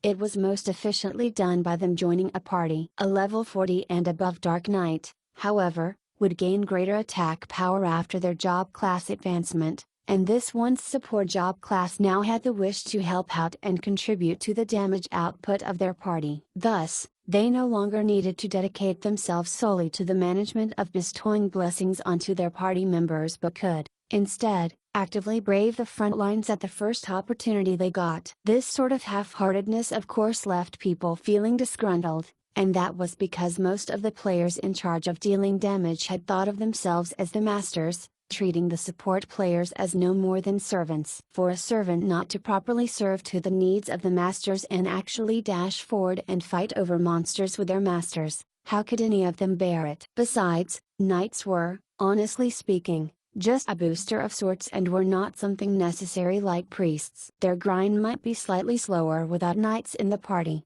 but that was hardly a big deal. Besides, there were plenty of ladies who had picked up the priest job class, which was a natural advantage that knights could not match up against. Thus, when it came to support job classes, the treatment knights received was far from that of priests. Meanwhile, knights that advanced to become Dark Knights now possessed a decent attack power, which allowed them to solo grind, and for those who did not wish to deal with people giving them looks when in a party, those knights decided to walk the path of masters and to no longer stoop or compromise by carving a path out for themselves. However, Brother Assist was not in such a similar situation. As the king of information, Brother Assist mainly focused on questing to level, only occasionally joining parties to grind on monsters. For him to have the thought of grinding on monsters, it would be a lie to say that it was not influenced by the people he hung around fought with. In the mercenary group Brother Assist was in, aside from Gouffet, the indiscriminate slayer, all the other members were people who worked independently. Even if he was not motivated,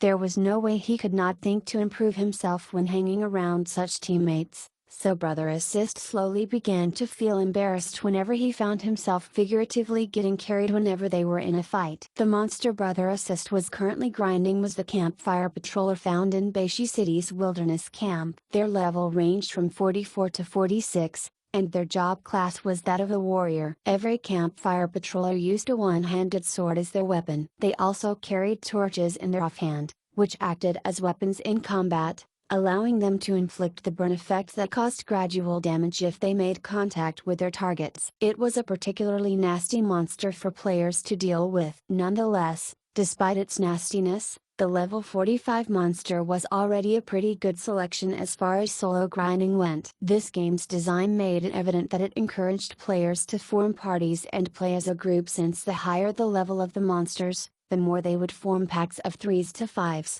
all of them sharing the aggro generated when engaged. Even a single player would have trouble taking on these monsters if he or she was on the same level, much less if they were levels above their own. Fortunately, the game company had not forgotten to cater to the lone wolves that preferred solo grinding, taking into consideration to program monsters that were more suitable for such endeavors. The campfire patroller was one such monster, and it was the favorite of the average players between level 40 to 50. From the scene that laid before them upon arrival, Gufei and Brother Assist could tell that there was quite a number of players grinding out here, but they were all engaged in their respective battles, each staking their claim to a parcel of land as they silently grinded. Furthermore, quite a number of players present were capable of taking on monsters 5 levels above theirs by themselves. This was the result of the game's intentional design of the increasing experience point requirement for every level. The high experience requirement made players stagnate at any one level for a very long time. They would rather trash equipment if they just recently level up, but having spent such a long time leveling meant that most players would be able to swap their water pistols for cannons. The advantage pioneers held would be diminished precisely in such a fashion, and the higher the level people became, the more apparent this would become. Shall we find a spot and begin? Gufei kept the conversation going with Brother Assist as they entered the campgrounds, searching for a corner where nobody had a claim to. Brother Assist had been frequenting this area these last 2 days, but he had never really gone here at this time of the day in game. He too had learned from young Master Han to wait until it was deep into the night when there were fewer players online before starting his grind, so he had never run into such troubles with crowd before. The two men walked halfway around the location but had yet to find a spot for them to begin. Gufei got very impatient, while Brother Assist felt dispirited. Now, what?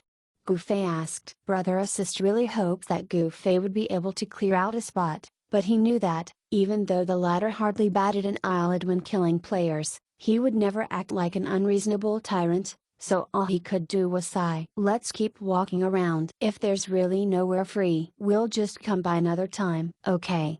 Gufei answered as they kept searching. In the end, they came up empty-handed, even crossing paths with quite a few players who were similarly searching for spots. Thus, Gufei began to take the initiative and asked the players grinding if they were about to leave. What he was doing did not seem to be well received by others, though, as some of them gruffly expressed their intention to grind unless they dropped dead when asked. However, there would always be good men in the world. As Gufei and Brother Assist went about asking players, everybody could see that the two men were in urgent need to grind, so finally, someone took pity on them and waved the two of them over. Hey, you two! Come here! Gufei and Brother Assist exchanged glances, and after confirming that this person was indeed calling for them, they happily ran over to this man as fast as they could. I'll be logging off for dinner soon, the player told the two once they were within earshot. Thanks a lot, they hurriedly replied. Are you two grinding together? The guy asked, a little curious. As this was a famous spot in Beishi City for solo grinding, nobody should be pairing up to grind here unless one of them was a noob being carried or trying to leech off experience, but looking at these two men, they were evidently above level 40. We're not grinding. We're looking to fight these monsters for the purpose of research. Gufei was honest. Research? This player was very confused. We're researching an efficient fighting routine for the campfire patroller, Gufei expounded. This player was obviously very interested in what Gufei was saying, so he excitedly asked, how's that done? You'll need to wait till I pull one first. Gufei chuckled. At the moment, the spot this player had gotten for himself was devoid of monsters. In such a popular grinding map, it was no more than a pipe dream for a player to occupy a large area, which would let anyone keep on grinding without stopping. Managing to have a 2 or 3 monster spawn point to themselves was already decent. Most people were just holding on to that one point, and that was hard enough as it was. It's gonna respawn real soon over here, then you can show me what's your research about. The man smiled, pointing over to an open space as he addressed Gufei. Alright. Gufei pulled out a sword. Sword? The player's eyeballs nearly fell out from their sockets. A mage using a sword. He quickly thought of a terrible legend, so he quickly tossed out his appraisal skill, only for his eyeballs to actually fall out this time. That sword Gufei was holding was just a very common single-handed sword, a weapon that dropped while he was doing his preparatory work before. Gufei did not wish to kill the monster too soon as he was looking to contend with the campfire patroller as long as possible. A burst of light, and a monster respawned. Gufei rolled up his sleeves and smiled at the kind player. I'm starting. With that, he lifted his sword pointing outward and began assaulting the monster. That person opened his mouth, about to say something, but nothing came out in the end. Brother Assist was snickering at the side. That's the right reaction any average player will have when they see a mage wielding a sword to engage a monster in melee. However, his shock and surprise might be far too early right now. The real show's yet to come. The exciting performance that left Brother Assist experiencing what it meant to no longer heed other mountains after returning to Wangshan 1 had just started, and he watched in amazement as the look of shock on that person's face gradually turned from mild surprise to stunned astonishment before settling into reverential awestruck. Ah! The player had long since lost his ability to speak, pointing at Gufei as he wildly gestured to Brother Assist. It was clear that he wanted to ask questions yet was momentarily incapable of forming out the words for them. Brother Assist gave him an inscrutable laugh, for he had just realized that being a friend of Gufei was truly something of a privilege. Just what do you call that? The man finally managed to express himself using words. Ahem, that. Brother Assist had just readied himself to elaborate with a line or two when he heard waves of gasps and exclamations come from all around him. The attention of the players in their vicinity had been drawn to Gufei's way of engaging the monster, and each of them stopped what they were doing to watch the man. Some even abandoned their grinding spots just to position themselves closer to Gufei and get a better view of what he was doing. Oh, dear. It looks like this a little bit too big of a privilege, Brother Assist thought to himself. Chapter 596, Speed as a Safeguard. Ah! Ah! Ah! The exclamations and gasps continued, and Brother Assist had long since been drowned in the prestige of Gufei. His students were low level, so the monsters they sought to learn from Gufei were at most at level 35. Gufei could deal with those monsters with relative ease, yet against these level 45 monsters, he would naturally have to pay closer attention to the exchange, so the moves he did to probe this monster now were all the more electrifying, which caused the crowd of onlookers that had formed to utter waves of exclamation time and again. Brother Assist was insignificant amid these exclamations, and no one cared that he was Gufei's friend any longer. There was even someone standing beside Brother Assist who was loudly cheering on that shared his admiration to Brother Assist. That guy looks so sharp fighting like that. He probably has undergone intense training before. Too cool. Yeah, he had that, Brother Assist answered. Marvelous. That man was most likely randomly looking for a fellow onlooker to voice out what he was feeling and did not notice who Brother Assist was as he immediately turned his head to the fight to cheer again after he had said that. Gufei, the man who had created a furor, was rather surprised, but he was not really paying attention to any of it. He could not possibly stop and persuade the people to leave, could he? Let these men watch on if they enjoy doing so, it's no biggie. Anyway, Gufei did not think too much into this and just concentrated on uncovering this campfire patroller's offense and defense patterns as he strove to formulate an effective fighting routine against it. Brother Assist, who had followed Gufei prepare his lesson for an entire afternoon, already knew that this phase of excitement would not last too long, it would at most go on for 10 minutes or so. Sure enough, after fighting for about 10 minutes with the monster, Gufei had already gotten a grasp on the attack patterns and tempo of the monster, so every move he made now connected perfectly. Before, even though Gufei did his best not to kill it, having been entangled with it for 10 minutes, the accumulated damage of course shaved off a good portion of the monster's HP, so all it took was a few more hits and it soon collapsed to the ground. Gufei heaved a long sigh. He could not help but smile when he heard the climactic shout from the crowd when the monster fell. That was when he looked all around him and could not find a trace of Brother Assist. Hey, where are you? Gufei messaged. Over here.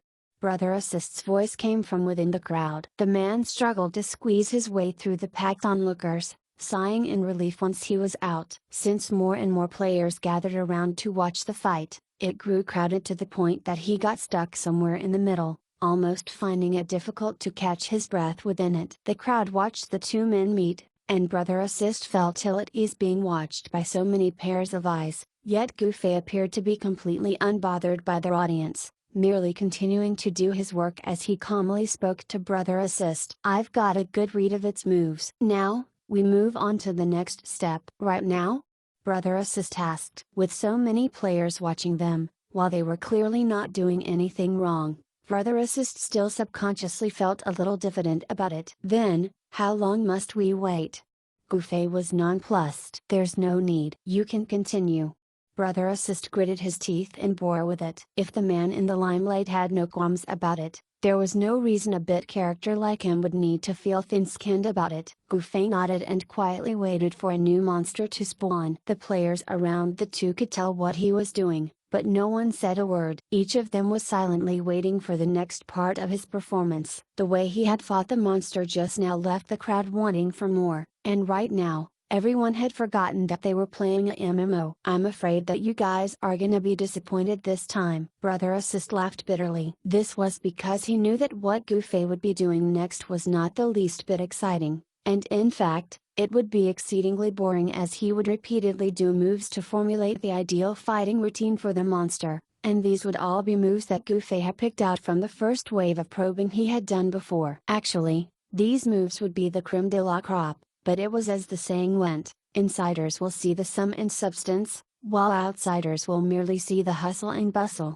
Gufei would proceed to unearth the essence now, so the onlookers that were only there for the thrill would of course not be interested in watching this bit. As he had expected, the crowd was originally spirited when Gufei first engaged with the monster once more, but they soon realized that this time was different from before, and that sequence of attack with hurricane-like exhilaration was nowhere to be seen. Gufei was now very politely exchanged blows with the monsters, he made a move and allowed the monster to do its own, all along sticking to the same moves. Soon, even the crowd could memorize the moves he was making and thus became very annoyed by this display. The players slowly simmered and returned to normal, beginning to wonder just what Gufei was trying to achieve. The crowd began a hushed discussion among themselves, yet they could never come to a conclusion. Meanwhile, that kind player that had provided Gufei and Brother Assist with a monster spawn point slid right next to Brother Assist and asked him, looking very puzzled, "Bro,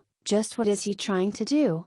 "He's researching a set of fighting routines most efficient in killing the campfire patroller monster." Before, what he was doing is probing the monster for all its unique attacks and defense patterns. Right now, he's earnestly experimenting and studying the best way to take it down, explained Brother Assist. That player was very lost hearing all this, scratching his head to ask, "When are you guys logging off?" "It's still early," answered Brother Assist. "Okay, I'll be going to grab dinner." "Will you guys still be around when I'm back?" the player asked. "Look at Tenji at the time." "We'll still be here." Brother Assist nodded. He was aware that Gufei would not easily complete this process. "That's great. I'll be back soon," the man said. "We'll return the spot right to you when that time comes." Brother Assist chuckled. "Yeah, that'd be great." That man meant to hint at this as well, so he bid them farewell and left in a hurry. The other players had been patiently watching all this while, and they were still holding out hope for it to return to the exciting performance that they were looking forward to as someone yelled at Gufei one more time. At this, he merely smiled and did not do anything about it. When the crowd realized that there would be no more spectacular sight to behold, they too began to disperse slowly. There were still a handful of very inquisitive players that expressed their interest by coming forward to ask what this was all about. Gufei did not hide anything from these players, either. Continuing to conduct his experiment on the monsters, he told these people that he was researching for an efficient fighting routine to deal with the monster. "Efficient? You call that efficient?"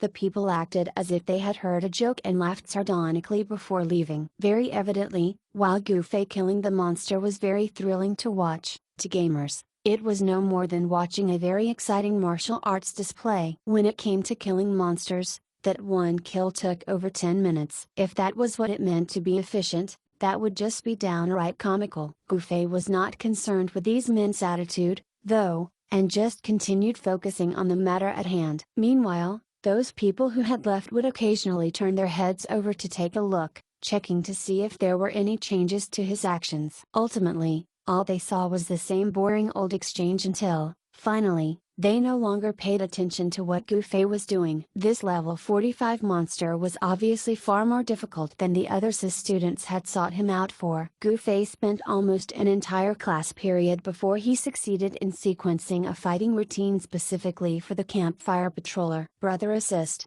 who was conscientiously watching everything this whole time, knew that Gu Fei had finally concluded his work and was beside himself with excitement. Soon, the monster was skillfully disposed of by Gu Fei with his sword, and the man revealed a smile of victory as he made his way to Brother Assist. Done? Brother Assist immediately came forward to ask. Gu Fei nodded but added a word that Brother Assist did not wish to hear. However, what? Brother Assist was afraid. This monster isn't easy to beat. You got to have a bit of agility. Have you added any points to that stat at all? Brother Assist was stunned, replying eventually, a little.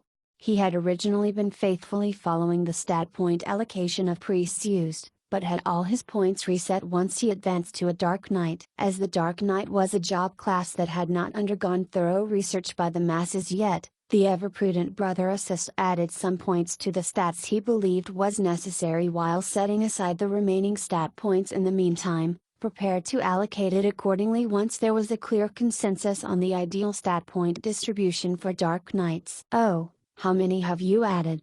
Gu Fei wanted to know the exact amount. A little. Brother Assist replied. It took Gu Fei a moment to realize that what Brother Assist meant by a little was literally 1 point. He did not mean that he had merely added a little to it but that he had only added 1 point to it. 1 point? Why would you just add 1 point for? Gu Fei was confused. My movement speed was missing just 1 point to upgrade to the next level, so I added that 1 point. Brother Assist explained. Precise calculations were Brother Assist's greatest forte. Gu Fei did not bother to harp on this and just continued. A knight's agility is similar to that of a mage, and there's no adjustment to it, right? Yup. It's 1-to-1, Brother Assist answered. Gu Fei nodded. Then, you will need to add points to agility if you use my method for this monster. How many? Brother Assist was fearful. By his admission, Brother Assist knew that he was nowhere near Gu Fei's level of skill, so imitating Gu Fei's all-agility build would be akin to drawing a tiger that ended up looking like a dog. Thus, the man was very worried that Gu Fei would point him in the direction of walking this path that might lead him to crippling his account. For me, 5 levels of agility would be enough to deal with the monster, but in your case, I suggest somewhere around 8 to 10 levels. The reason is, the more points you allocate to it, the more reliable this will be, which means that the less agility you have will make it that much more strenuous for you. Gu Fei told Brother Assist. So many, huh? Brother Assist was a little conflicted. Before he could confirm that agility would be useful for Dark Knights, should he actually allocate points to that stat just for the sake of learning Gu Fei's style of fighting monsters? Gu Fei sighed once more. I know you guys aren't the sort to allocate your stats randomly, but I've already sequenced a fighting routine that requires the least level of requirement here. The grade of this level 45 monster is too high, and there's no way of achieving this without attaining a certain level of speed as safeguard. How about let's do it like this? I'll demonstrate the routine to you, and then you grab a monster to try it out yourself once you have a good read of it. Let yourself be the judge as to how much agility you'll need to deal with it. If you really can't bear parting with those points, you can always go back to using your old method of fighting it. Yes, that looks to be my only option. Brother Assist nodded. He felt that it would be much better if he verified it for himself. Alright, keep your eyes peeled. I'll be doing the entire fighting routine for you. Gu Fei said. Hey, I've already seen quite a bit. Brother Assist chuckled. Having witnessed the entire process, he already had a good 70 to 80% grasp of the moves involved. As before, Gu Fei used the common sword he had and attacked the monster. The developed moveset was indeed very different. No longer did the two parties go back and forth like before, rather, he displayed great finesse while he dished out a series of relentless attacks as he continued to dodge any incoming attacks from the sword-wielding monster. Although the time it took to kill the monster was not particularly fast, Brother Assist could tell that it was a result of Gu Fei's equipment and job class limitations. Its efficiency would surely be reflected if Gu Fei were using his Moonlit Nightfalls and Twin Incineration, or if Brother Assist were the one dealing out the damage as a Dark Knight that had an incomplete stat point allocation. So, want me to go again? Gu Fei asked Brother Assist as the monster collapsed to the ground. I think I've got it. Let me try it out and you can correct me, Brother Assist said. Be careful. You don't have enough speed at the moment, Gu Fei warned. I understand.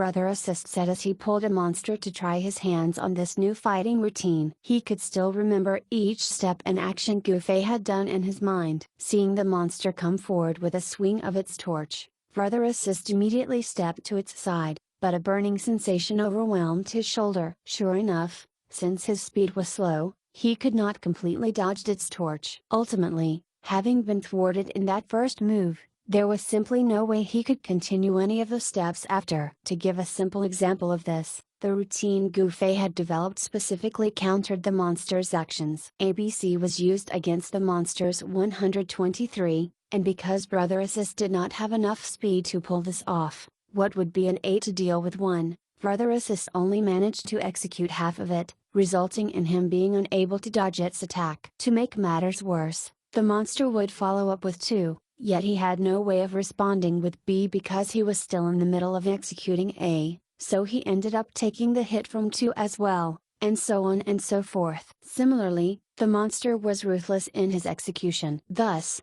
the poor Brother Assist was left trying to do A before he was forced to abandon Gufei's fighting routine altogether and used his old style to finish off the monster. He turned to show a look of remorse to Gufei when that was all over. "How much agility do you think you're missing?"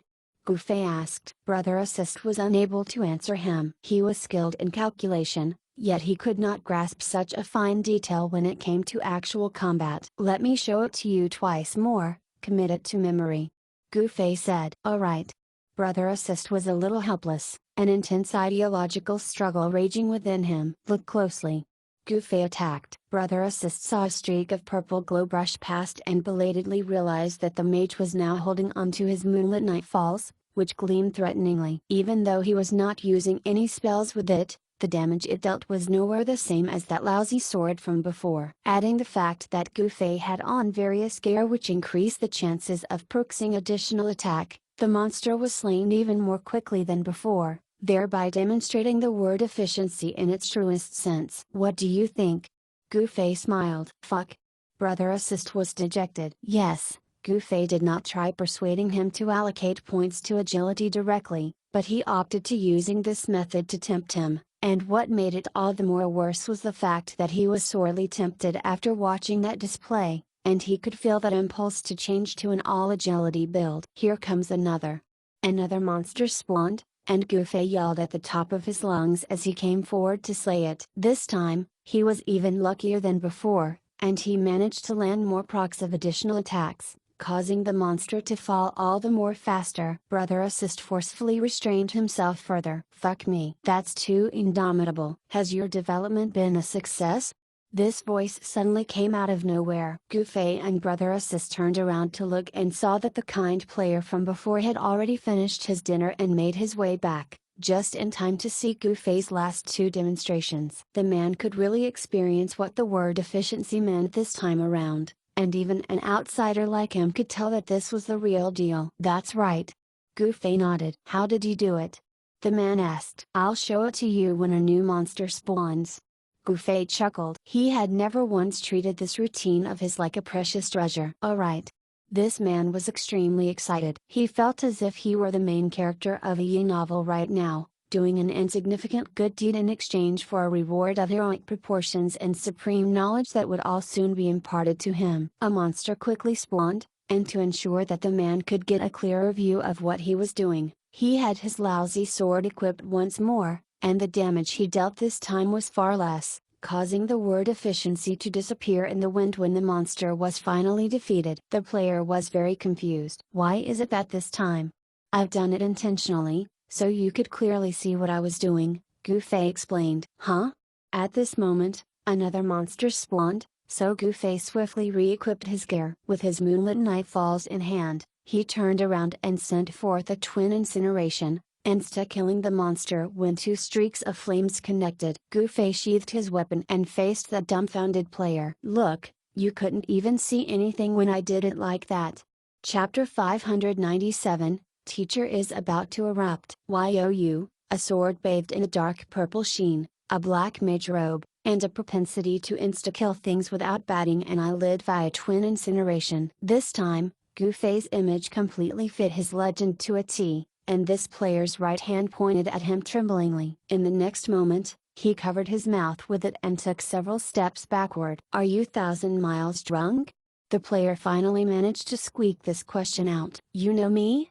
Gufei was astonished. "That's it. I'm about to die." That was the only thought running through the man's head in the moment, because he realized that he was trying to get back his grinding spot from the greatest parkour throughout Parallel World, the king of killing, 1,000 miles drunk. I have something on." "May I take my leave first?" the guy asked. Gufei could tell that this man's attitude had taken a full 180-degree turn, as if the latter were actively trying to avoid him. Despite being the perpetrator, Gufei simply did not know that he had this ability to strike overwhelming fear in people's hearts. "Hey, bro, I think you're mistaken." It was, instead, Brother Assist who had realized what was going on, and he quickly, and very deftly, came forward to clarify everything. "We're just borrowing a few of your monster spawns to familiarize ourselves with this type of monster. We'll be leaving very soon." Even after putting some thought into it, he was still unable to come up with a proper way to explain this. "Oh, whatever you guys want." How could this man dare to disagree? "Demonstrate twice more," Brother Assist called out to Gufei. "Got it." Gufei took out his lousy one-handed sword while removing all his equipment, all of which increased his chances of perking additional attacks, to give a complete demonstration. Thereafter, he stepped forward again and engaged with two more monsters. Brother Assist spectated from the sidelines as he quickly jotted down in his booklet crucial details he did not want to forget before shutting his eyes to review everything in his mind twice. After confirming that he had no further queries, he moved to hail Gufei for them to take their leave when he realized that a crowd had once more formed. Those players that had dispersed earlier threw glances Gufei's way at irregular intervals during their grinds, hoping to see him put up an exciting performance again. What they had hoped to see did not happen, but they did catch that moment when Gufei tried tempting Brother Assist twice with his attacks. That frightening speed at which he efficiently slew those monsters drew people's attention once more, and plenty of players began to make their way over yet again. When he cast his twin incineration afterward, those players positioned further away who were unable to see what had happened from up close only thought that it was an even more efficient kill style. Later, when he slowly demonstrated his fighting style,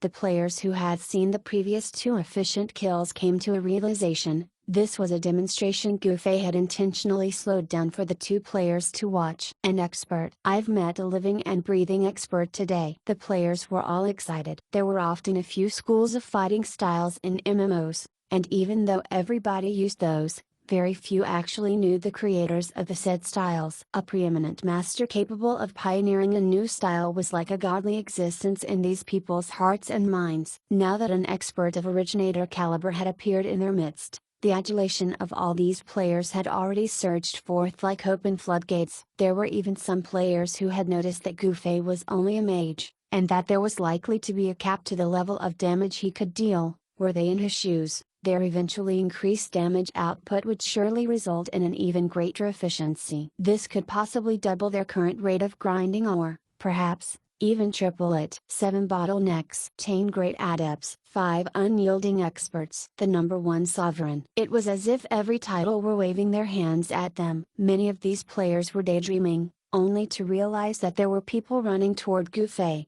and this was when they recalled that they had yet to learn this efficient fighting routine. Buddy. Friend. Big brother. Bro. These players were just short of calling Gufei father. What?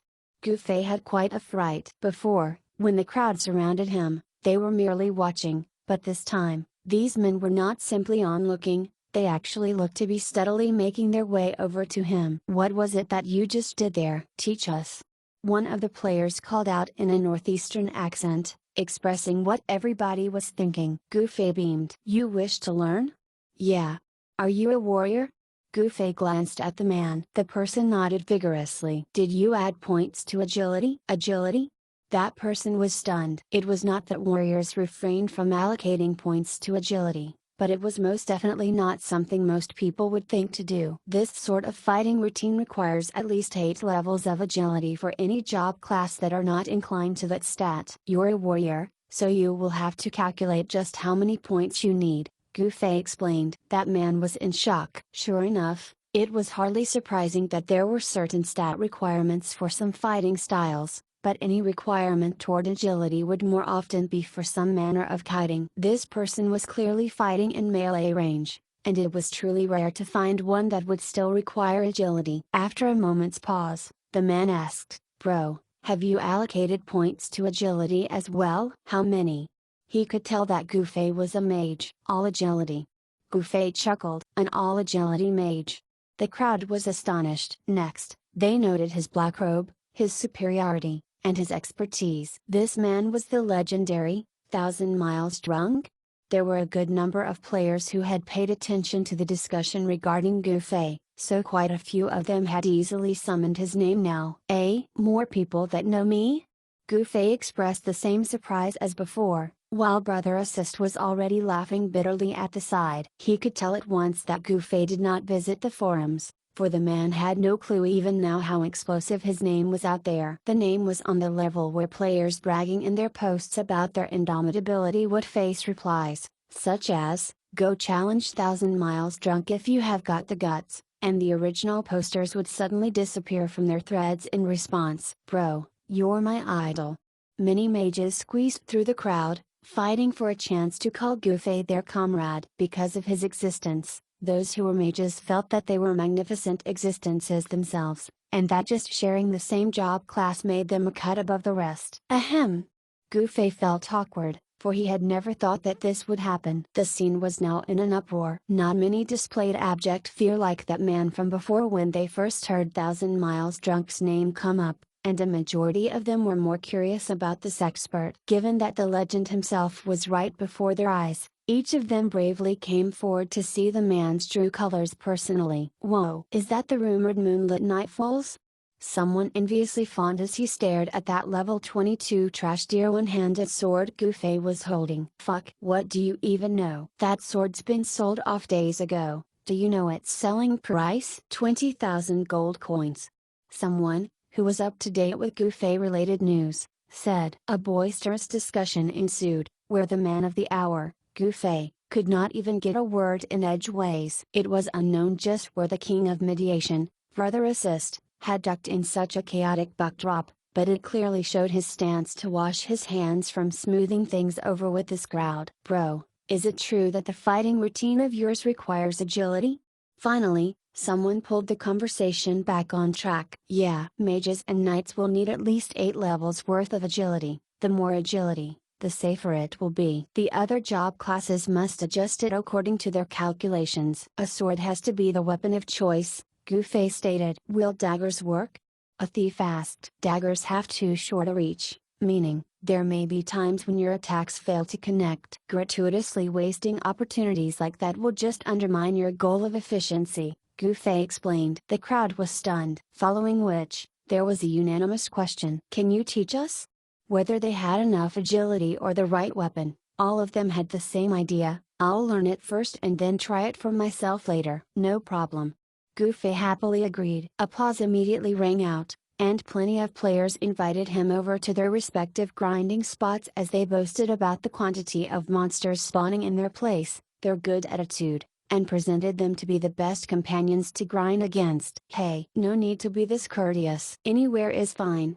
Gufei laughed. Thus, everyone settled for the place they were at, providing space for people to pull monsters over. Almost instantly, 7 or so monsters were aggroed and led over to this spot from every possible direction. "No need to get a lot. Just one will do." Gufei sweated profusely. The crowd each lent a hand and killed all but one, leaving that last one to Gufei. Gufei rolled up his sleeves, making a statement before he began. "To ensure that everyone can see this clearly, I'll do my best to slow down my pace of attacks and lower my damage output as well."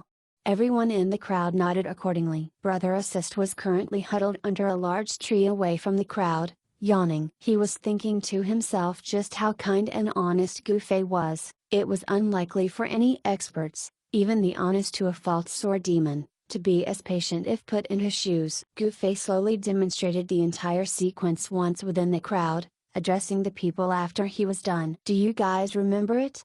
No one answered him. After all, everyone present was sincere about learning this, and there was no way they would fake knowing for fear of not grasping everything in its entirety. Thus, even those who had the slightest doubt in their minds did not claim to understand what was going on, much less when this fighting routine was not in the least bit easy for people to comprehend it from one viewing. Gu Fei knew that most people would not have such talent either, and when he began searching all around him, the more intuitive players quickly pulled another monster over for Gu Fei to use. This time, the demonstration was not simply just that, as Gu Fei would often repeatedly show them a move and explained his actions with great clarity as he went. He made sure to give them the reasoning behind his positioning and attack execution. As such, with his act of ensuring that they had everything down pat, players quickly got a good grasp of the fighting routine, especially in those areas none of them understood until Gu Fei emphasized them. These people immediately came to the realization,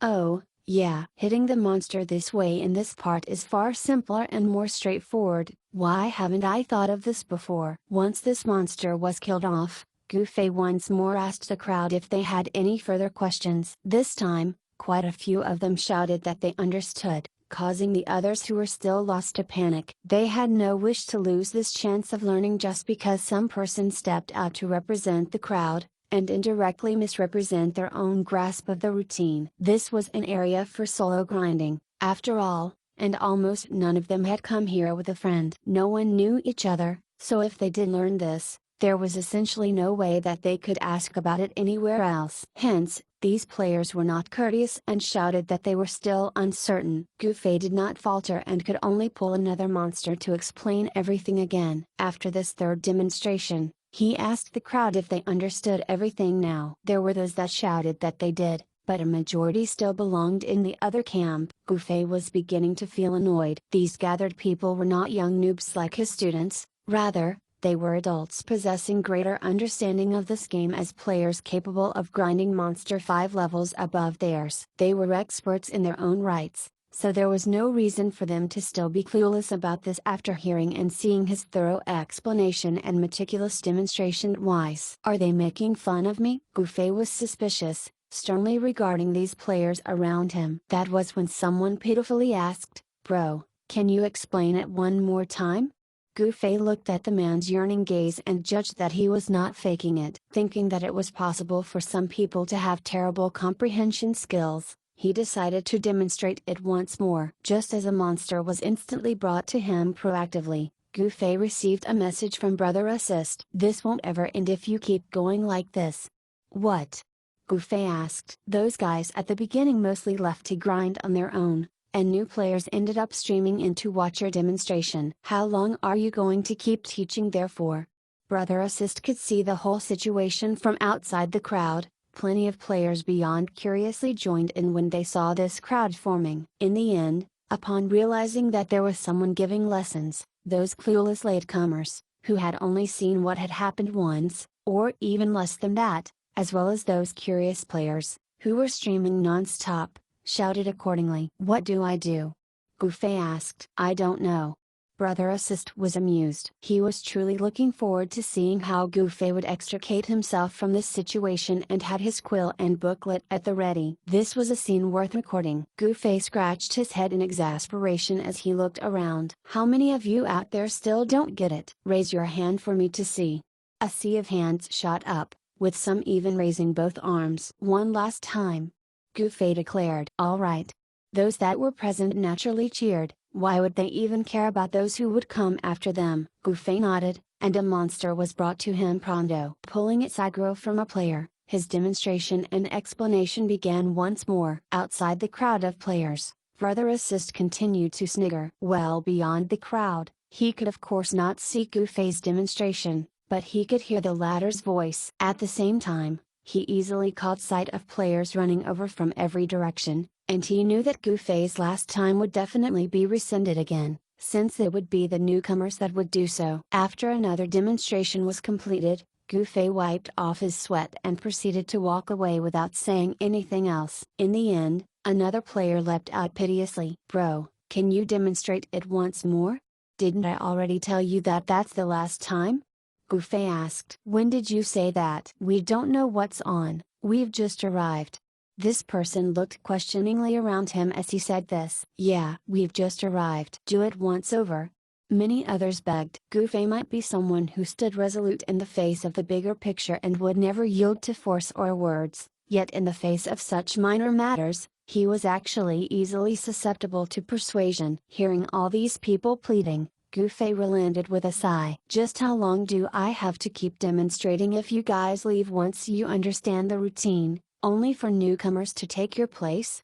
How about we wait, then? Wait for the others who don't know to come and join us.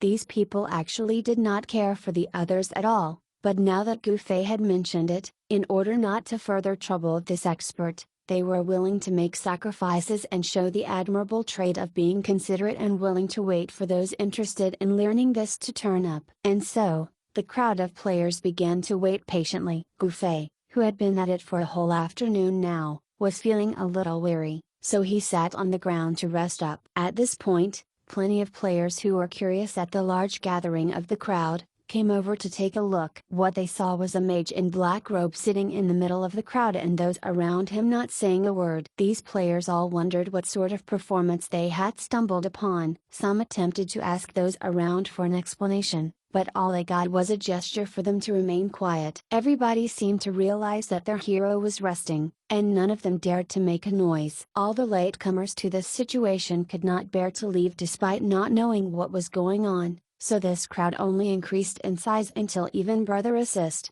who was still under the same tree, was enveloped in it. Some of those already in the crowd looked back to see if there were still people arriving, only to get quite a fright when all they could see was a mass of players behind them. How could they even check to see if there were more joining in? You're really a good guy.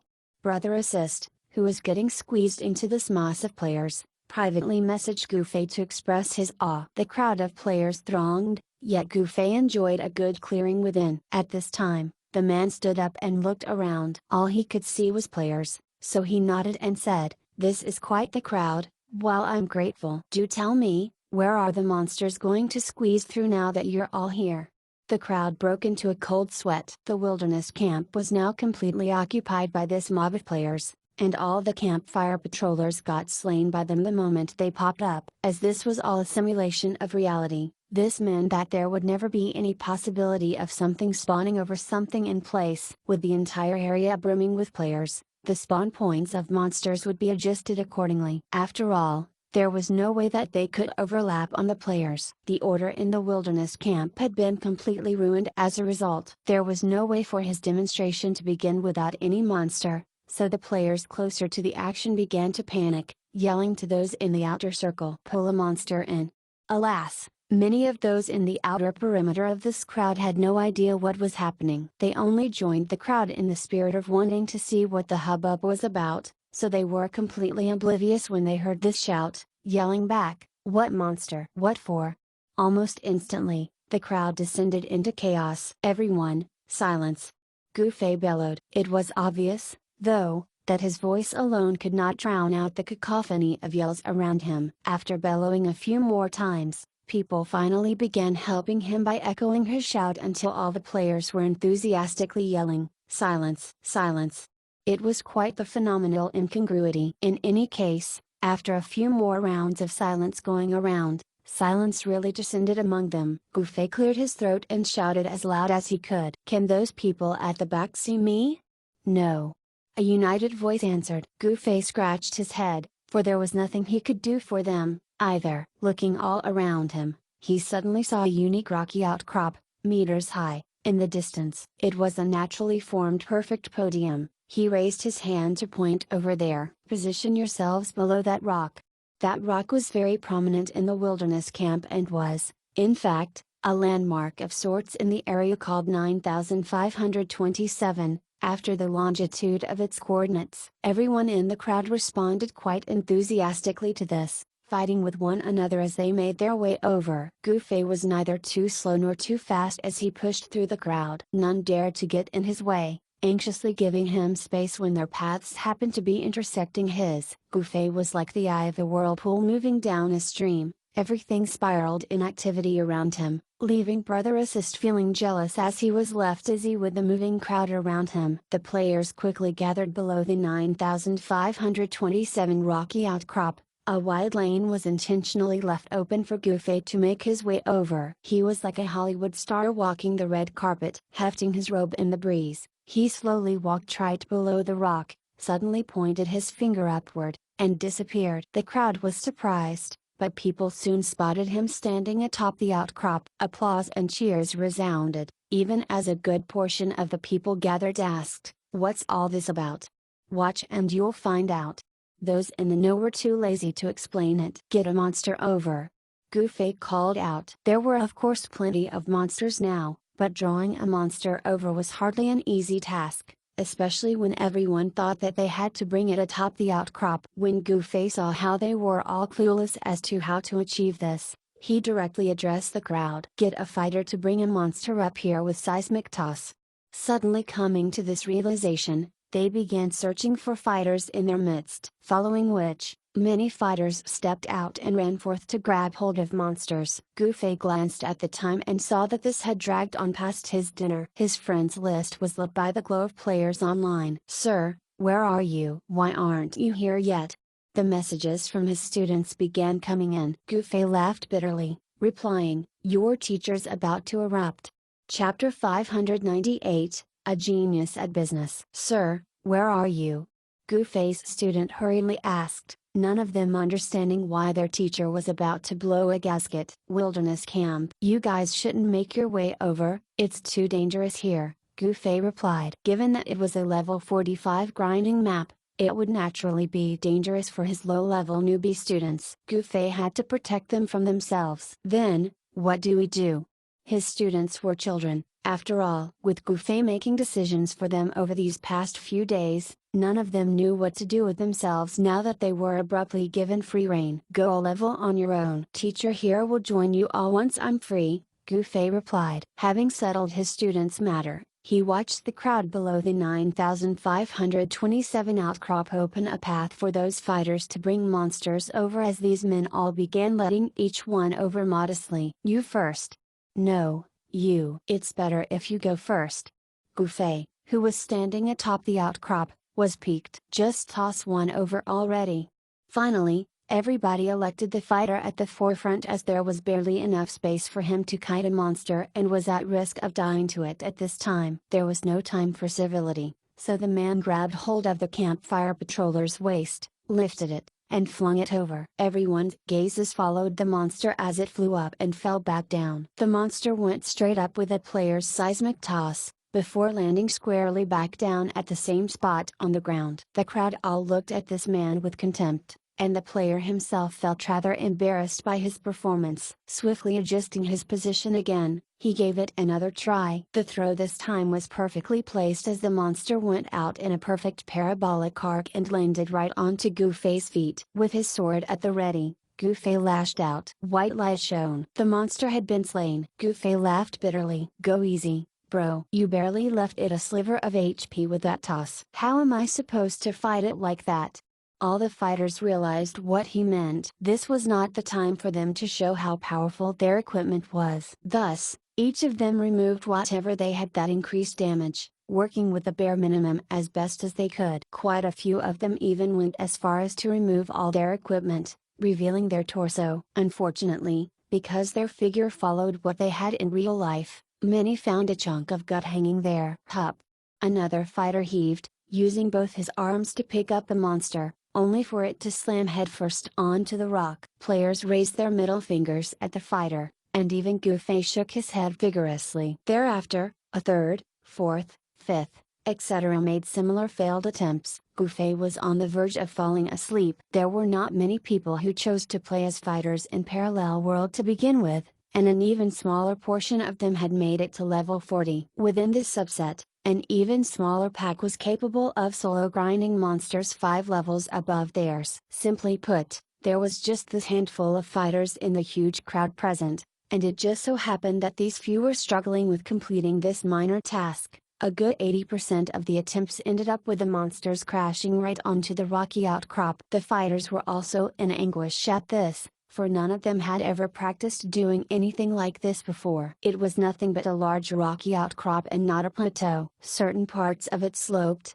pitted, and slanted, so none of them could simply just toss the monsters up and be done with the task. It was necessary for them to toss the monsters right into position accurately, and this position was a spot none of these fighters had sight of. All they could do was gauge where Goofy was standing and make their attempts accordingly, but it was just regrettable that none of their senses was so refined as all of them failed even after spending a long time with the task. The crowd's eyes followed the monsters that went soaring through the sky in every direction, sighing infrequently at this display. Goofy watched all this and felt that the fighters were just tossing the monsters randomly. Uncertain of just when they would manage to make a proper throw, he simply pulled out his friends list and searched for Eternal Dominion. "Where are you?"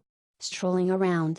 Eternal Dominion was searching for business, which he humbly called strolling. "Stop that. Come over to the wilderness camp and help out," Goofy said. Eternal Dominion perked up. There's usually business to attend to when Goofy asks for help. There was no further development with that matter Goofy had previously called him over for, so Eternal Dominion had no idea what to do now as well. Thus, he did not ask further questions and just hurried over to the wilderness camp, asking Goofy where he was at on the said grinding map. "A huge rocky outcrop. That's where I'll be." Eternal Dominion arrived at the wilderness camp and quickly spotted the mass of players surrounding the 9527 rocky outcrop. "He's surrounded."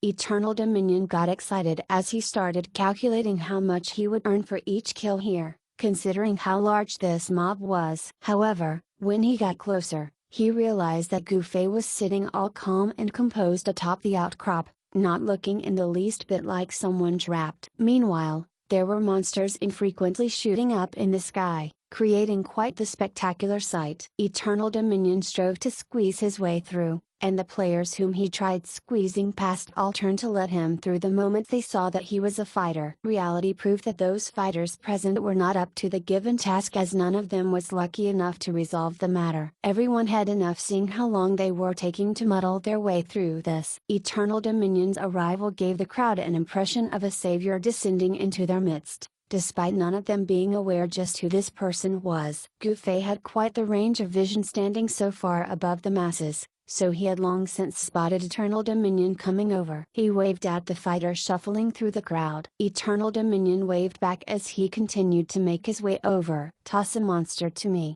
Goofy pointed the small mob of monsters near the rocky outcrop that the other players had pulled over, looking like a corral of monsters these fighters were sharing for practice. Eternal Dominion went forward. He moved to grab hold of one when Goofy reminded him, "Go easy on it. I only need you to throw it up here while inflicting as little damage as possible."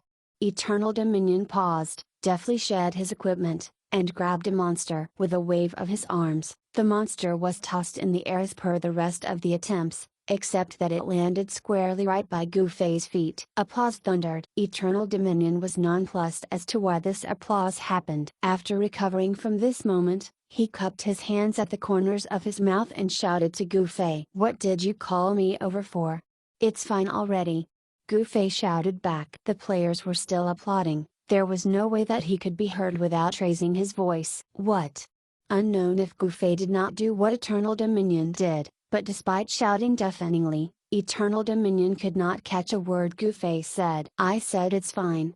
Goofy hollered once more, and this time, Eternal Dominion heard it clearly. He was left feeling stunned. The monster that had landed by Goofy's feet began moving. Getting to its feet, the monster was now searching for its aggro target. Since the monster did not sustain too much damage previously, and the threat generated was hardly significant, all it took was a few stabs from Goofy's sword before he successfully redirected its aggro to himself. Currently, a majority of the players crowding the rocky outcrop absolutely had no idea what Goofy was doing and only chose to hang around because they were curious as to what he was doing. The moment Goofy managed to peel off aggro and maintain his threat in those few moves, plenty of warriors nodded their heads approvingly. "This mage is rather good at being a mount." They were all immediately a little confounded after this thought passed. However, is there ever a mage that could be a mount? What happened after was the real lesson in its actuality. Just like what he had done before,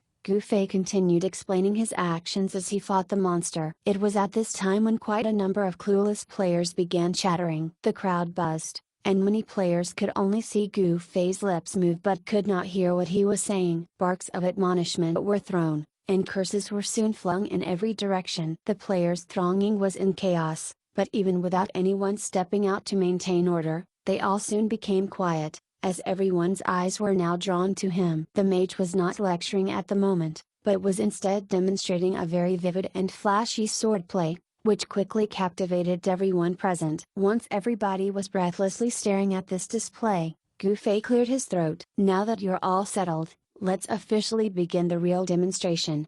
Gufei started from the top and showed every move in the fighting routine, exhibiting and explaining as he went along. This very instance was historically that one-day wilderness camp saw the highest number of players present, and it was also historically the quietest day in it. The breeze, a single sword at work, and Gufei's voice explaining things as he went about his demonstration were all that could be heard. Using plain and simple words, Gufei needed not pull out technical terms. Even those latecomers that were all confused as to what was happening quickly realized what they were witnessing and were all dumbfounded by it, their eyes fixed on the display before them. Nevertheless, quite a good chunk of this monster's HP had been wasted during the commotion before, so the lesson was abruptly interrupted halfway through. Gufei shot a quick glance to Eternal Dominion below, indicating for that man to throw him up another monster. As it turned out, the monsters that they had been corralled beside the rocky outcrop were all cleaned out, so these players quickly went looking for monsters beyond. Now that everybody knew what they were doing here,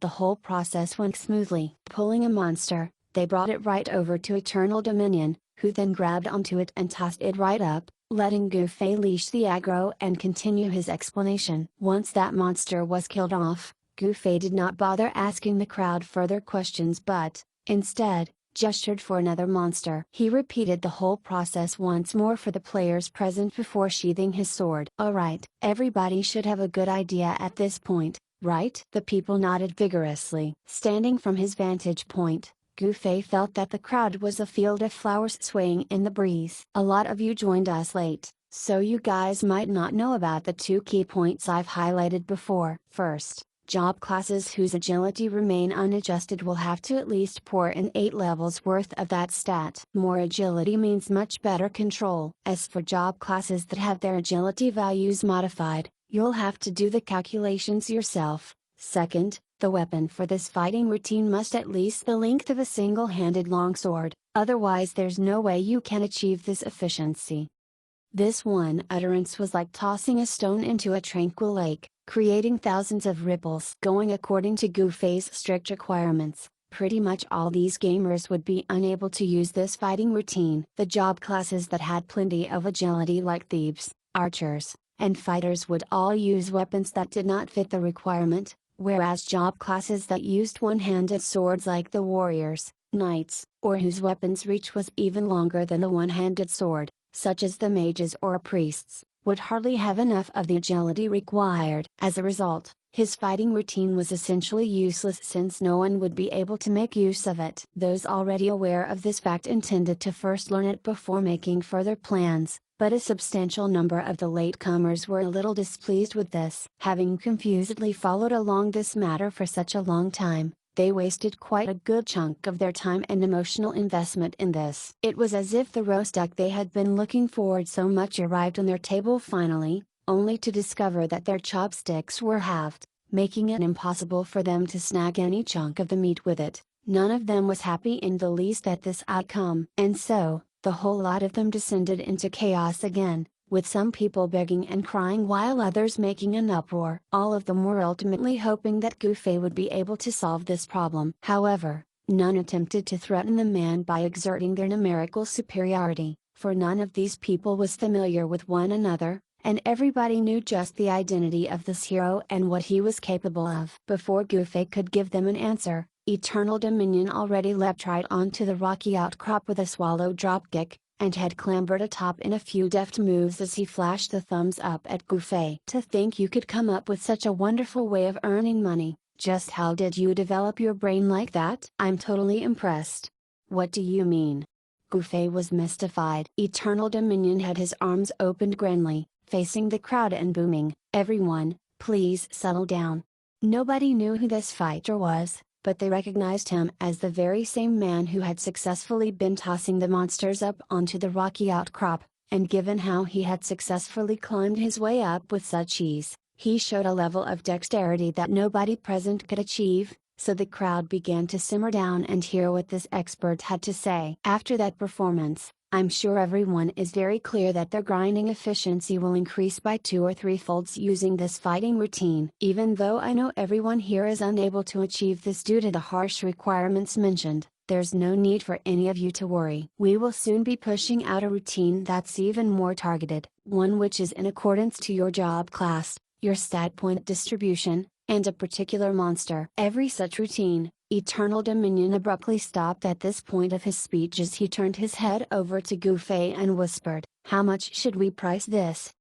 Gufei was dumbfounded and had long been in a state of fugue. Eternal Dominion saw that he was not reacting, but he could not possibly retract his statement now that the players below were still left in suspense, so he raised a finger high in the air and soon pointed it to the closest player. After a moment of thought, addressing him, "Every routine will be yours for the price of 99 gold coins." "Wow, that's too cheap, not even 100 gold coins." "Brothers, sisters, what are you waiting for? Seize this opportunity and order now." Take out your writing materials and write down your job class, stat point distribution, and weapon. We'll tailor-make a routine just for you. The number 1 Slayer, 1000 Miles Drunk, will be the one developing this unique routine to teach you. It's guaranteed that you'll learn and grasp it, so what are any of you waiting for? Quick, get your names in right now. As Eternal Dominion delivered his fervent speech, Gufei was shocked to the point he had no idea what he should say. The crowd was silent as well. Gufei was just about to lift his leg and kick Eternal Dominion off the rocky outcrop when a player's hand shot right up into the air, yelling, "Sign me up." Now that someone was taking the lead, there were suddenly a lot of others expressing their interest, too, and a countless number of hands shot up in the air, each of them shouting their intention to sign up. Eternal Dominion was elated with the scene before him. Standing where he was, he continued shouting, "All right, everyone, keep it down. Listen to me clearly." This shouting went on for quite some time before everything became quiet again, albeit the buzzing did not cease. It was apparent that the crowd was all heated by what they had heard and could no longer easily compose themselves any longer. "Everyone, listen to me. Because we are in a hurry today, we did not carry the registration form with us. Thus, if everybody would please use their quill and paper to write down their information. Please include your name, job class, equipment, and stat point distribution." Let me emphasize again, the key stats we want to know is your agility. From what we've seen from our spokesman 1000 Miles Drunk, I'm sure everybody can tell that our fighting routine is closely related to agility, so we need to find out your agility before we can create the most suitable routine for you. Alright, that's all we have to say. Once you fill out all the necessary information, hand it over to me and that's it. You can contact either 1000 Miles Drunk or me later via mail. Oh, I almost forgot to introduce myself. My IGN's Eternal Dominion. Eternal Dominion. A round of exclamations sounded. With a reputation as one of the 5 unyielding experts, he was behind just to a single man, but standing above tens of thousands. Of course, that one man he was behind was 1000 Miles Drunk. That's right, it's me. Seems that everyone here has heard my name before. Relax, everyone. We run our business based on the core principle of trust, so as long as you hand in your form and details, we'll surely contact you. We're not going to collect any sort of deposit, so remember to bring the necessary funds when we're ready to teach you. Alright, I think that's all there is to this. Anyone have further questions?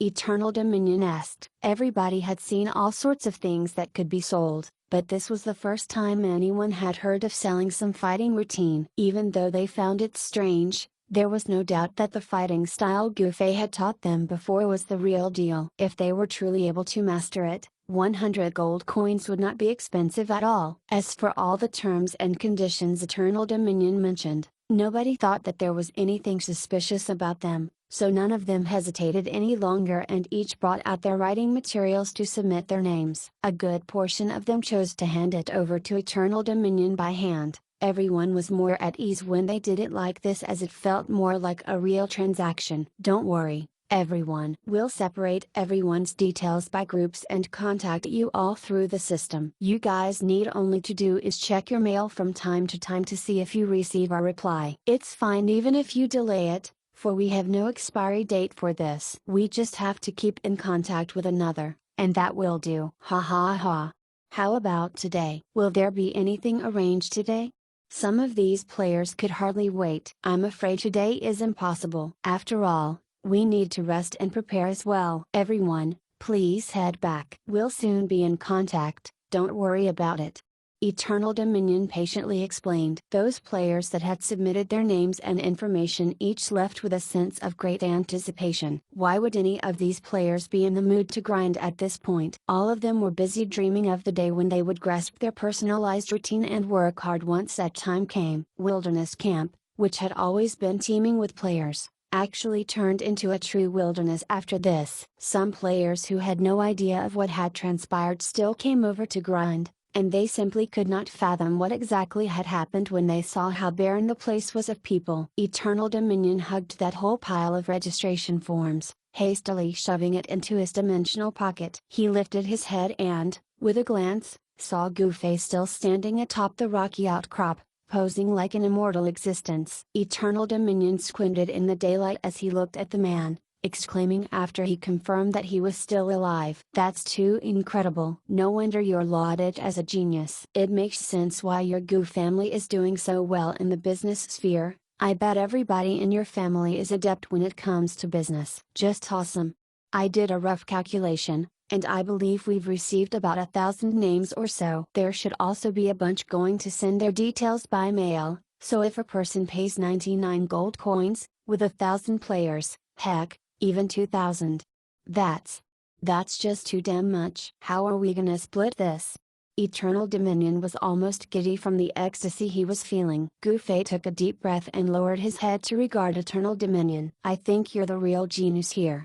He truly had not expected Eternal Dominion to be such a quick thinker when it came to earning money. From how this crowd responded to this promotion, this particular business definitely had great potential. However, the problem was that Eternal Dominion had been far too bold with his words. Goofy's students only gave him 6 questions a day, but Eternal Dominion collected almost 2,000 questions at one go. Just how was he going at this rate? Goofy had the impulse to slay the man where he stood when he leapt off the rocky outcrop. Brother Assist was dumbfounded as he enjoyed the entire scene before him. At the moment, he was running over excitedly, incoherently commenting, "Incredible, just too incredible."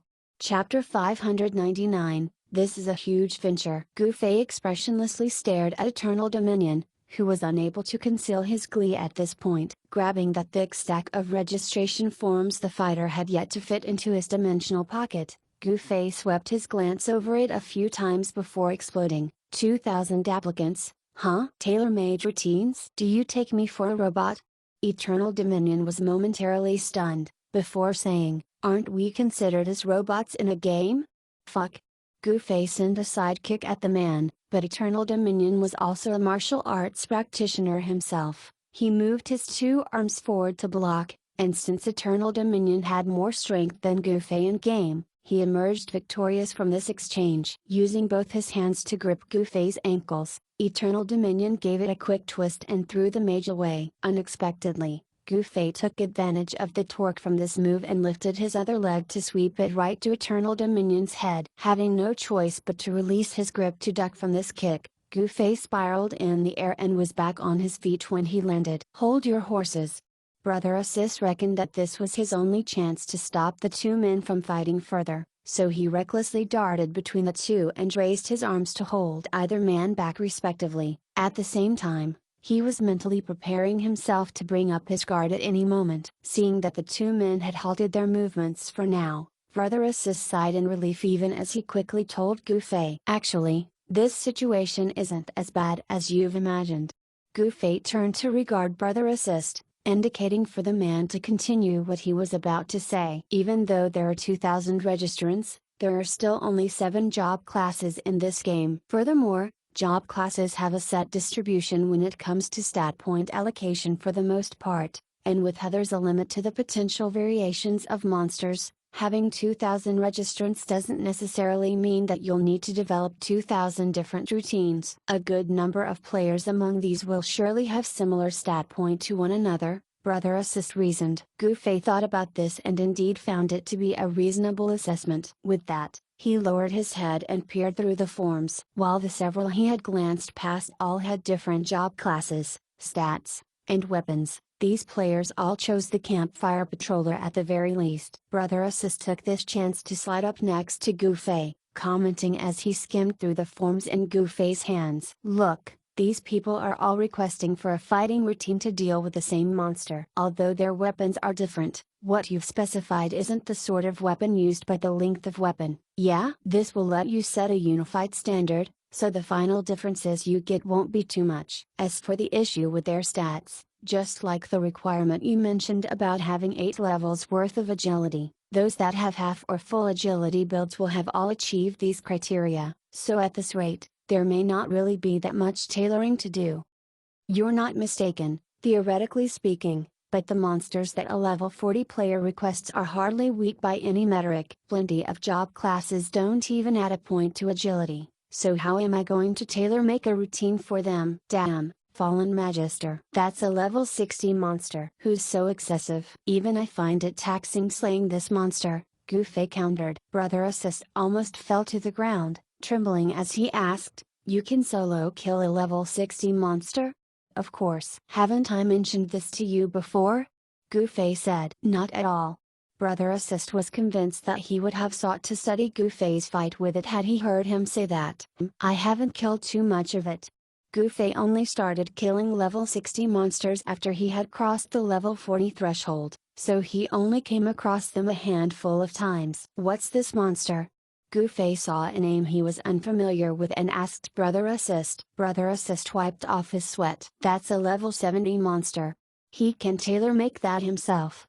Gufei spat as he shoved the registration form, which had greedily indicated the level 70 monster, right into Eternal Dominion's arms. Level 60 was already the limit of his capabilities. While he had indeed taken on level 70 monsters before and was able to defeat them with his life intact, every kill had also resulted in him sweating all over. Grinding on level 70 monsters was really too much. Moonlit Nightfalls would just be a normal purple tier weapon when used on level 70 monsters, while the fearsome spell damage Gufei could dish out was not even at the standard damage of level 70. He only managed to slay the werewolves with relative ease due to the sacred trait in his flames of baptism, which perfectly countered the most absurd ability of regeneration inherent to werewolves. Level 70's too much.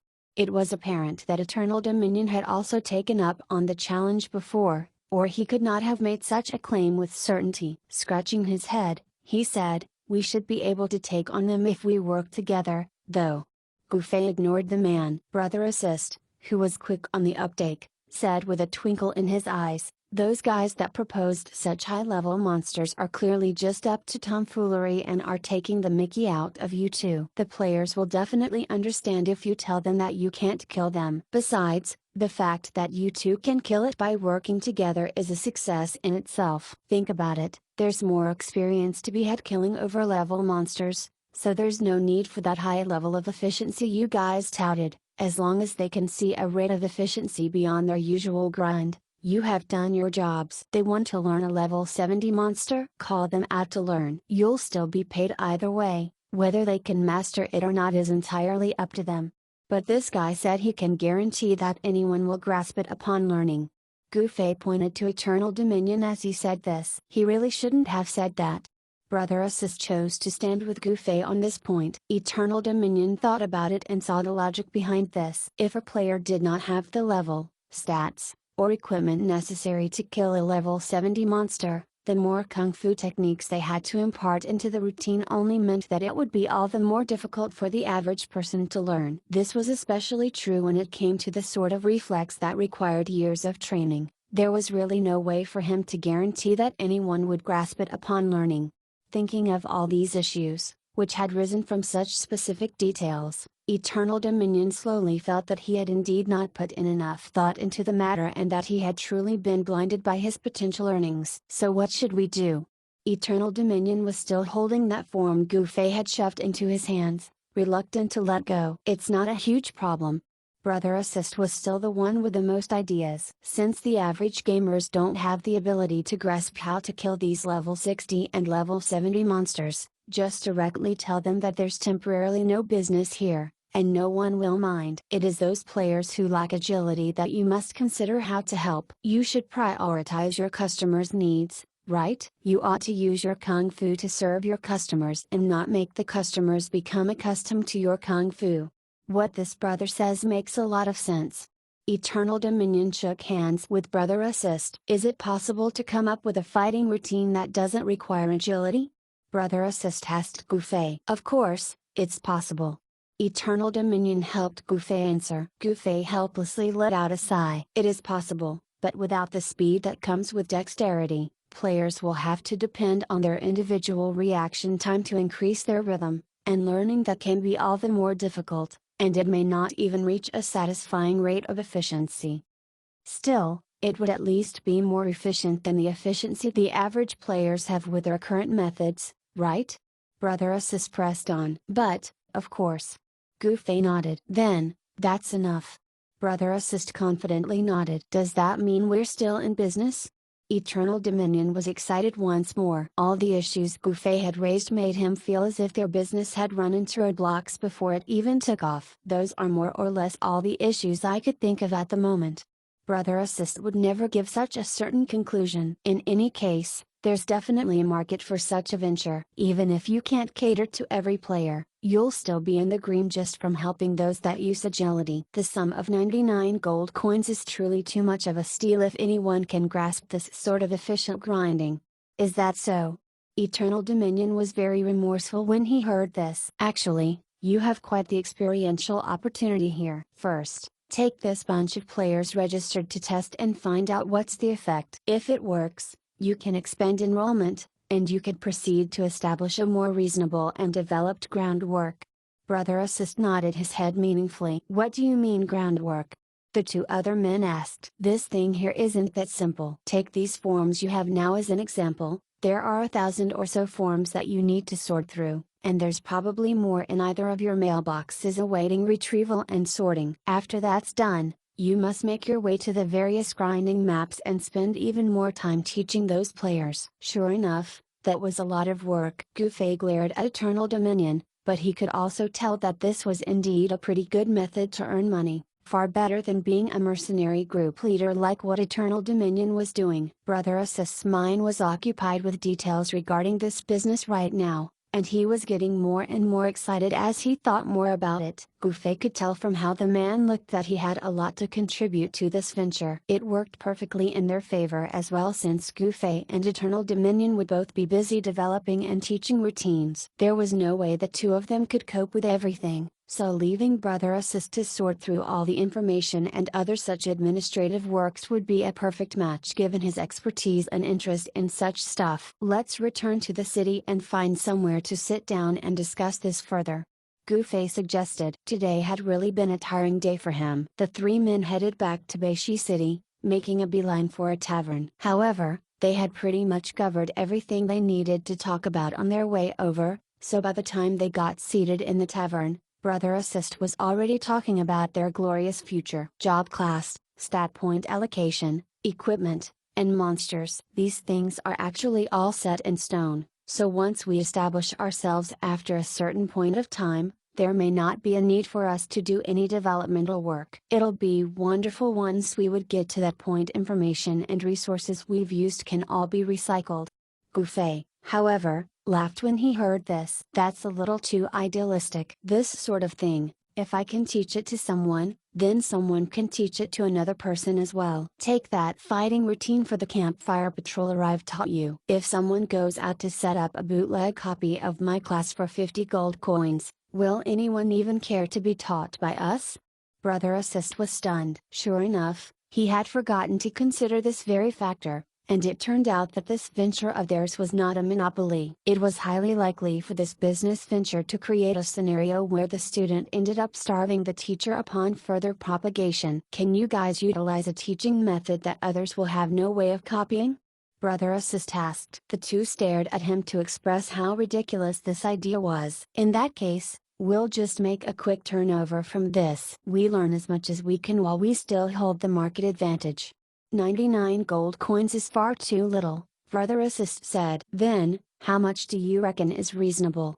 Eternal Dominion asked. 999 gold coins. Brother Assist was actually very shrewd as well. But we've already said that it is priced at 99 gold coins, Eternal Dominion reasoned. Indeed, we can't change that for this batch of registrants, but we can tell them that because they are the first batch of clients, they get to enjoy a huge discount. Subsequent clients will be charged the normal 999 gold coins. That's pretty brutal. Goofy sucked in cold air even as Eternal Dominion did his best to calculate how much 999 multiplied by 2000 would be. Eventually, both parties ironed out the details and included Brother Assist into this venture. He was in charge of sorting through the information they were given as well as promotional and all the other back-end work. At the moment, Brother Assist already held all the registration forms, including those letters about this matter that they retrieved from the mailbox earlier. Sifting through the stack of papers, he suddenly wrinkled his brows. 999 gold coins isn't too good of a price, either. Even though this is truly worth that much from a marketing perspective, the price elasticity of this is simply too large. The price depreciation, which will happen from this second-hand market, can be very unfortunate for us. No, that price won't do. I was being far too short-sighted earlier. 99 gold coins is still the best. Just like that, Brother Assist overturned his suggestion. While it was said to be a three-man discussion, Brother Assist had, all this while, been discussing this to himself from the very start. Neither Goofy nor Eternal Dominion had said a word, as was their habit, and had simply been waiting for Brother Assist to come to a conclusion by himself. 99 gold coins. 99 gold coins is still the call. Brother Assist finally decided. This price can currently be considered as not too high of a cost. There won't be a high appreciation in cost at this point, while there will be a limit to how much it can depreciate. We should take this chance while our business is still ahead of the pack to get a firm grasp of the market, broaden our influence fast, and establish ourselves as a brand name. It doesn't matter who's teaching these things, what sort of brand is there to have? Goofy laughed. Of course, there's a brand. Since anybody can teach this, everyone will compete in terms of popularity, influence, and reputation. Brother Assist explained. Alright, you guys can discuss what to do. I'm tired, so I'll log out and get some rest. If it's possible, organize all the information tonight, and I'll begin the development tomorrow morning. Just do whatever you guys want with everything else.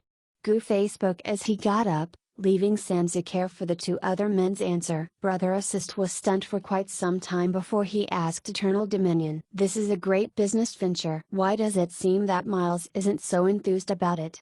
His family's very rich, there's no way he'll be enthusiastic over something like money, Eternal Dominion explained. Is that so? Brother Assist had no knowledge of Goofy's background and was wondering how a teacher could be rich to the point where he was uninterested in such a huge profit-making venture. If this business were to succeed, he would not simply become a rich man in game, he could very well earn enough to support his real-world living expenses. Ignore that man. Please continue with what you're talking about. Eternal Dominion was raptly listening to Brother Assist's every word. The more he listened to the man, the more his admiration for the man tended toward reverence. Let's just leave the price as it is for now. Putting it too high will make us seem like we're doing a smash and grab. We can't possibly do something so short-sighted, can we? Of course not.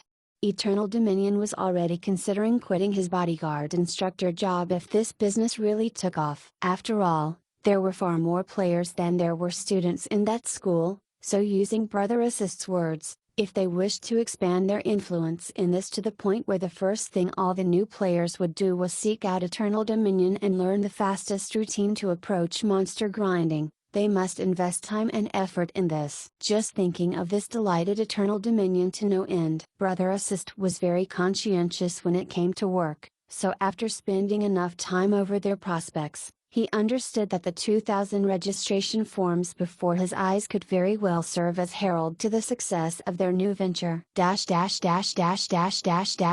Gouffé did not see Brother Assist when he got online early the next morning. Meanwhile, his students had long been waiting for his arrival. He brought his students to their grinding spot as per normal, and after completing that day's lecture, his students needed to level to continue learning. Even though they learned Gouffé's super quick monster grinding routine, leveling up to the next stage was not something they could accomplish over a few days. Right now, Gouffé was mainly focusing on doing a one-to-one guidance with those more problematic students. Meanwhile, there were no more new questions today after yesterday's 6 questions. There were only so many students, and more than half of them had already asked their questions, so there was no reason for them to seek for more information about other monsters so soon, while the other half of the students had faithfully stuck to the monsters Gouffé had arranged for them, giving him quite a peace of mind. This way, some students concentrated on grinding monsters, while others searched for those monsters they had requested after grasping the fighting routine Gouffé had imparted to them. Gouffé took a few rounds to guide them and realized that they were now all very adept with it. They had originally all stuck drearily to the fighting routine against the A.I.'S, so how hard could it get? There was no doubt that their experience soared fast, but when this sort of action turned into routine, it eventually became a matter of endurance and boredom, becoming more and more monotonous as they kept repeating it. Gouffé would have to wait and see just how much perseverance these students had. After spending more than an hour with his students, Brother Assist's name flashed online, and the man immediately sent a message to Gouffé. "Oh, you're pretty early." Usually, Brother Assist would not be online at this time, as they would usually only start their gaming session in the afternoon. "There are plenty of things to do," Brother Assist replied. "Is that so? How's it going?"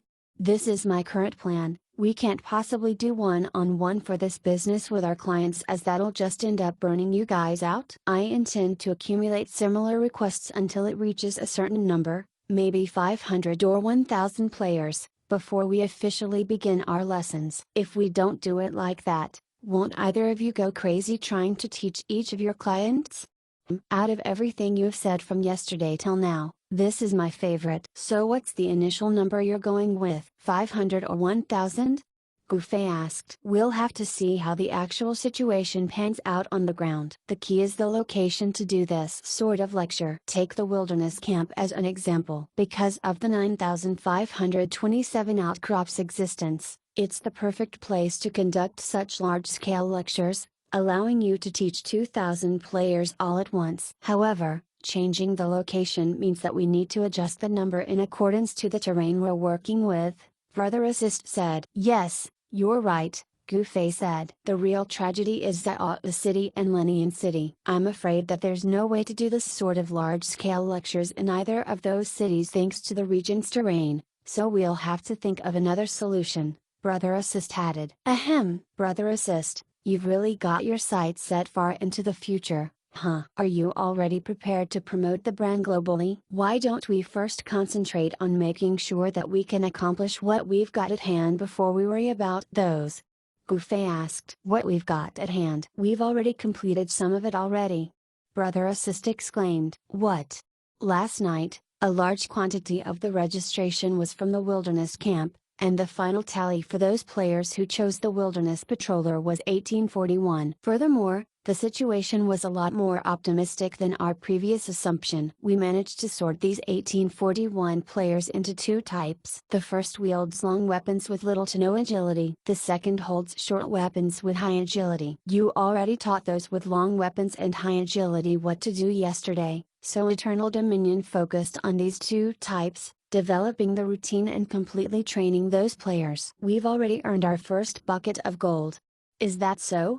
Gouffé wiped off his sweat. "Never would have thought that these 2 would be so capable." "Yeah, but Eternal Dominion mentioned that he's not particularly good when it comes to short weapons, and that you can still develop a more brilliant routine, saying that we'll have to get you to research it further. I think that this is a good thing. If you really can refine the routine further, It will be perfect to demonstrate just how powerful our ability to develop such routines is. The moment competitors of the routine we've taught appear, we can push out the new version and dominate the market again, Brother Assist said. You're just full of ideas.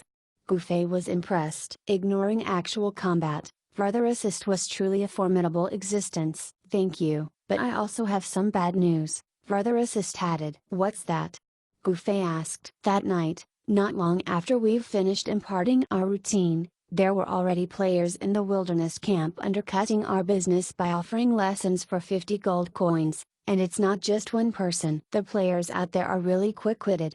Brother Assist mused. Chapter 600, There is always a higher mountain. Evidently, Brother Assist was not alone in uncovering the potential of this business venture. Given how plain the reasoning behind this was, it was obvious that this would become a compulsory purchase for everyone, as long as there was a way to verify the increased efficiency of this particular grinding style. Anyone who did not pay for this would be losing out at the end of the day. The average gamers did not have the ability to develop something like this from scratch, so all they could do was reuse what Gufei and Eternal Dominion had taught. Moreover, because they were aware of the need to strike while the iron was hot, these players were already selling their teaching services before their own grinding even benefited from the fighting routine. That's really quick. So what are they teaching?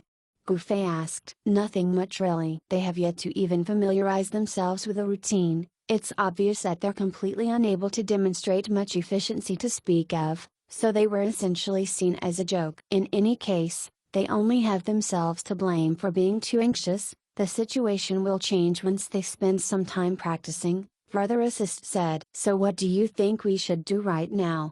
All we can do is use the opportunity we're given to seize a larger market share. Brother Assist was troubled by this as well. The bootlegging industry was truly too developed, perfectly opportunistic and impossible to prevent. Expanding our influence during this short period, won't our manpower be a little stretched? Gufei asked. True. Which is why I feel that, if you and Eternal Dominion don't mind it, we should call Sword Demon, Young Master, and the others to help out with this endeavor. More hands make light work, and tossing their reputable names out there like this will work wonders for us, Brother Assist suggested. I don't mind. Have you and Eternal Dominion discussed this? Gufei asked. Yes. He doesn't really have any opinion about it either, so I guess that's what we'll do. Shall we wait for Sword Demon and the rest to get online before we discuss what we should do next? Brother Assist suggested. That works for me. Later at around 12 noon, the members of Young Master's Elite logged on one after another and were each called by Brother Assist to meet up at a tavern. Young Master Han's face was visibly angered, for when he called everybody together, never had any of these men shown any sense of urgency to turn up so quickly. In contrast, once Brother Assist said that there was money to be made, each turned up to the rendezvous point as if they had flown there. Ahem, it looks like everyone's here. Brother Assist cleared his throat. Just get to the point, Brother Assist. We'll kill you if you spout too much nonsense.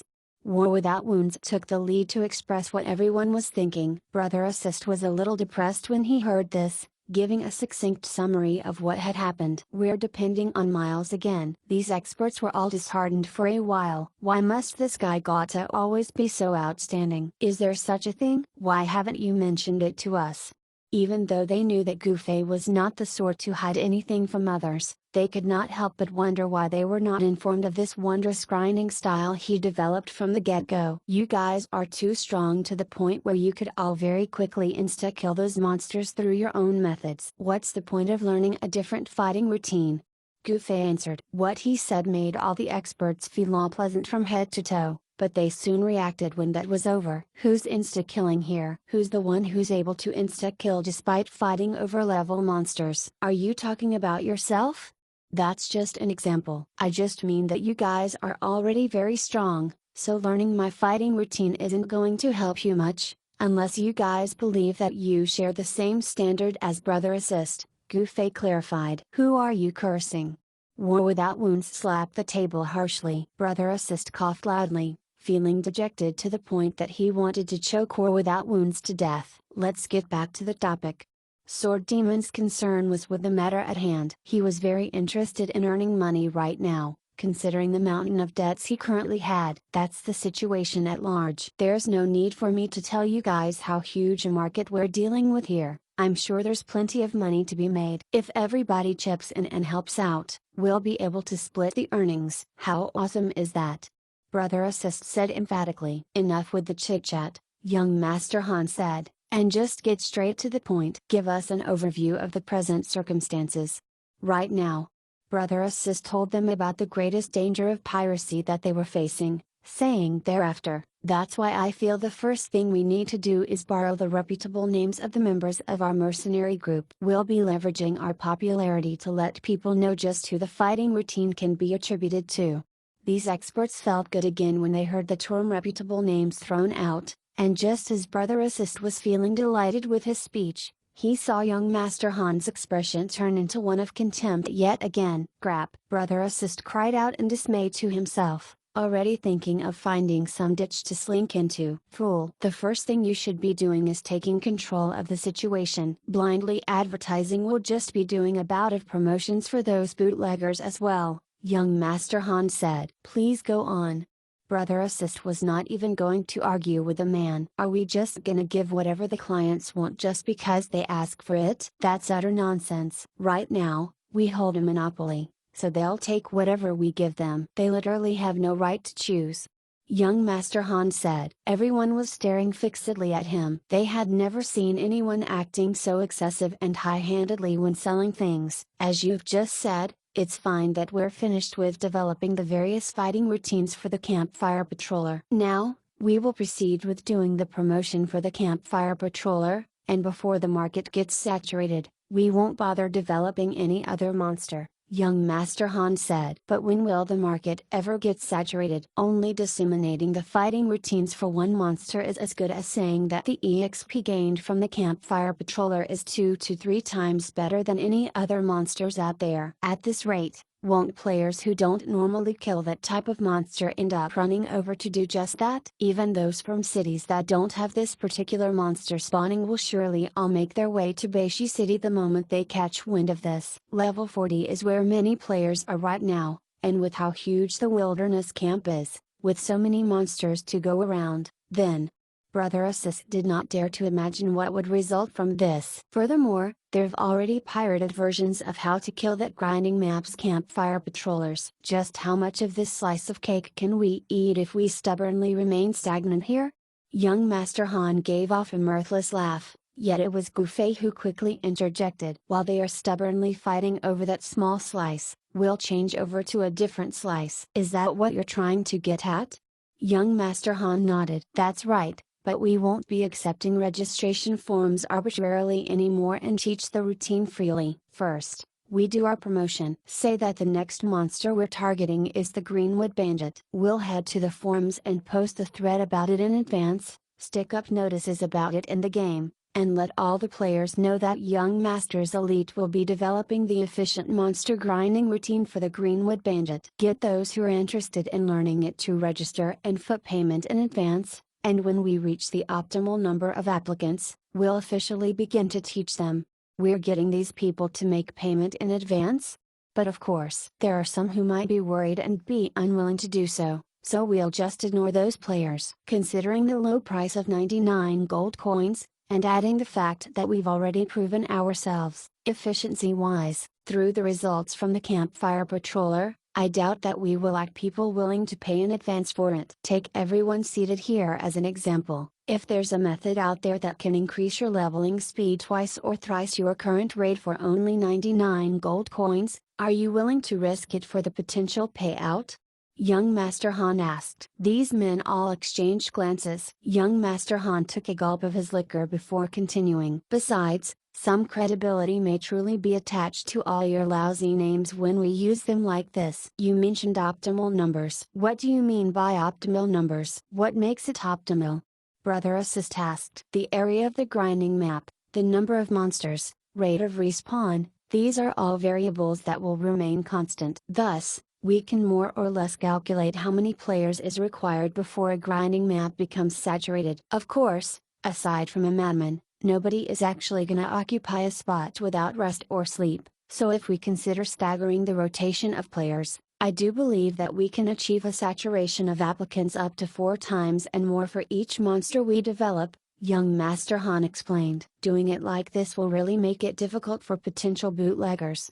Gufei realized that, going by young Master Han's method of operation, their profits were all but guaranteed. While those opportunistic bootleggers could take a small share of the market for themselves, their existence would still be largely suppressed by this. That's right. Since we control the source, why can't we bully them to death? Such a waste, young Master Han remarked dryly. As the saying went, there is always going to be a higher mountain. There was no doubt Eternal Dominion had coincidentally stumbled upon this idea, but it was Brother Assist who had quickly matched his understanding of the game and players to devise a plan that made this business possible. Now, it was through young Master Han's inherent despicable viciousness at this idea, which would force all potential competitors into a corner and leave them with nothing but drudges, came up. Brother Assist was hitting himself in the head painfully at the moment, for it appeared that in the rush of excitement, that first bucket of gold coins Eternal Dominion and he had made last night was truly a huge failure. Had they listened to young Master Han's analysis earlier,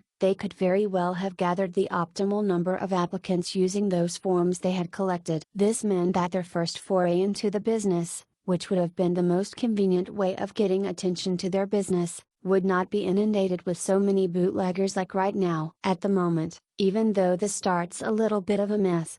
Hearing young Master Han saying thusly, Brother Assist buried his head deeper. He heard him continue. It had been a necessary step that had to be taken, or else we would just end up harming our credibility. Instead, Brother Assist, get on the forums and make a post when you get offline later. Make sure to emphasize that our mercenary group, Young Masters Elite, is the genuine source of the efficient monster grinding method, and that we won't be responsible for anything that happens after being taught by the other trash out there. Make sure to inform those who are interested to be taught the routine for the campfire patroller to register with the designated player. Let's make that person be you. Furthermore, be sure to give notice about what we've discussed on how we will operate from here on out. Oh, right. You can also open a poll. That will make things more convenient for us to tally up the numbers. Also, warn those bootleggers not to be seen by us, or else we'll send 1,000 miles drunk to chase them off to the ends of the world.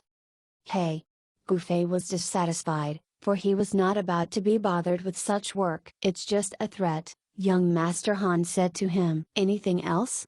Brother Assist asked. What I've just said is just the gist of things. I'll leave the words up to your discretion, young Master Han answered. I'm aware, Brother Assist said. Then, quickly get on it already.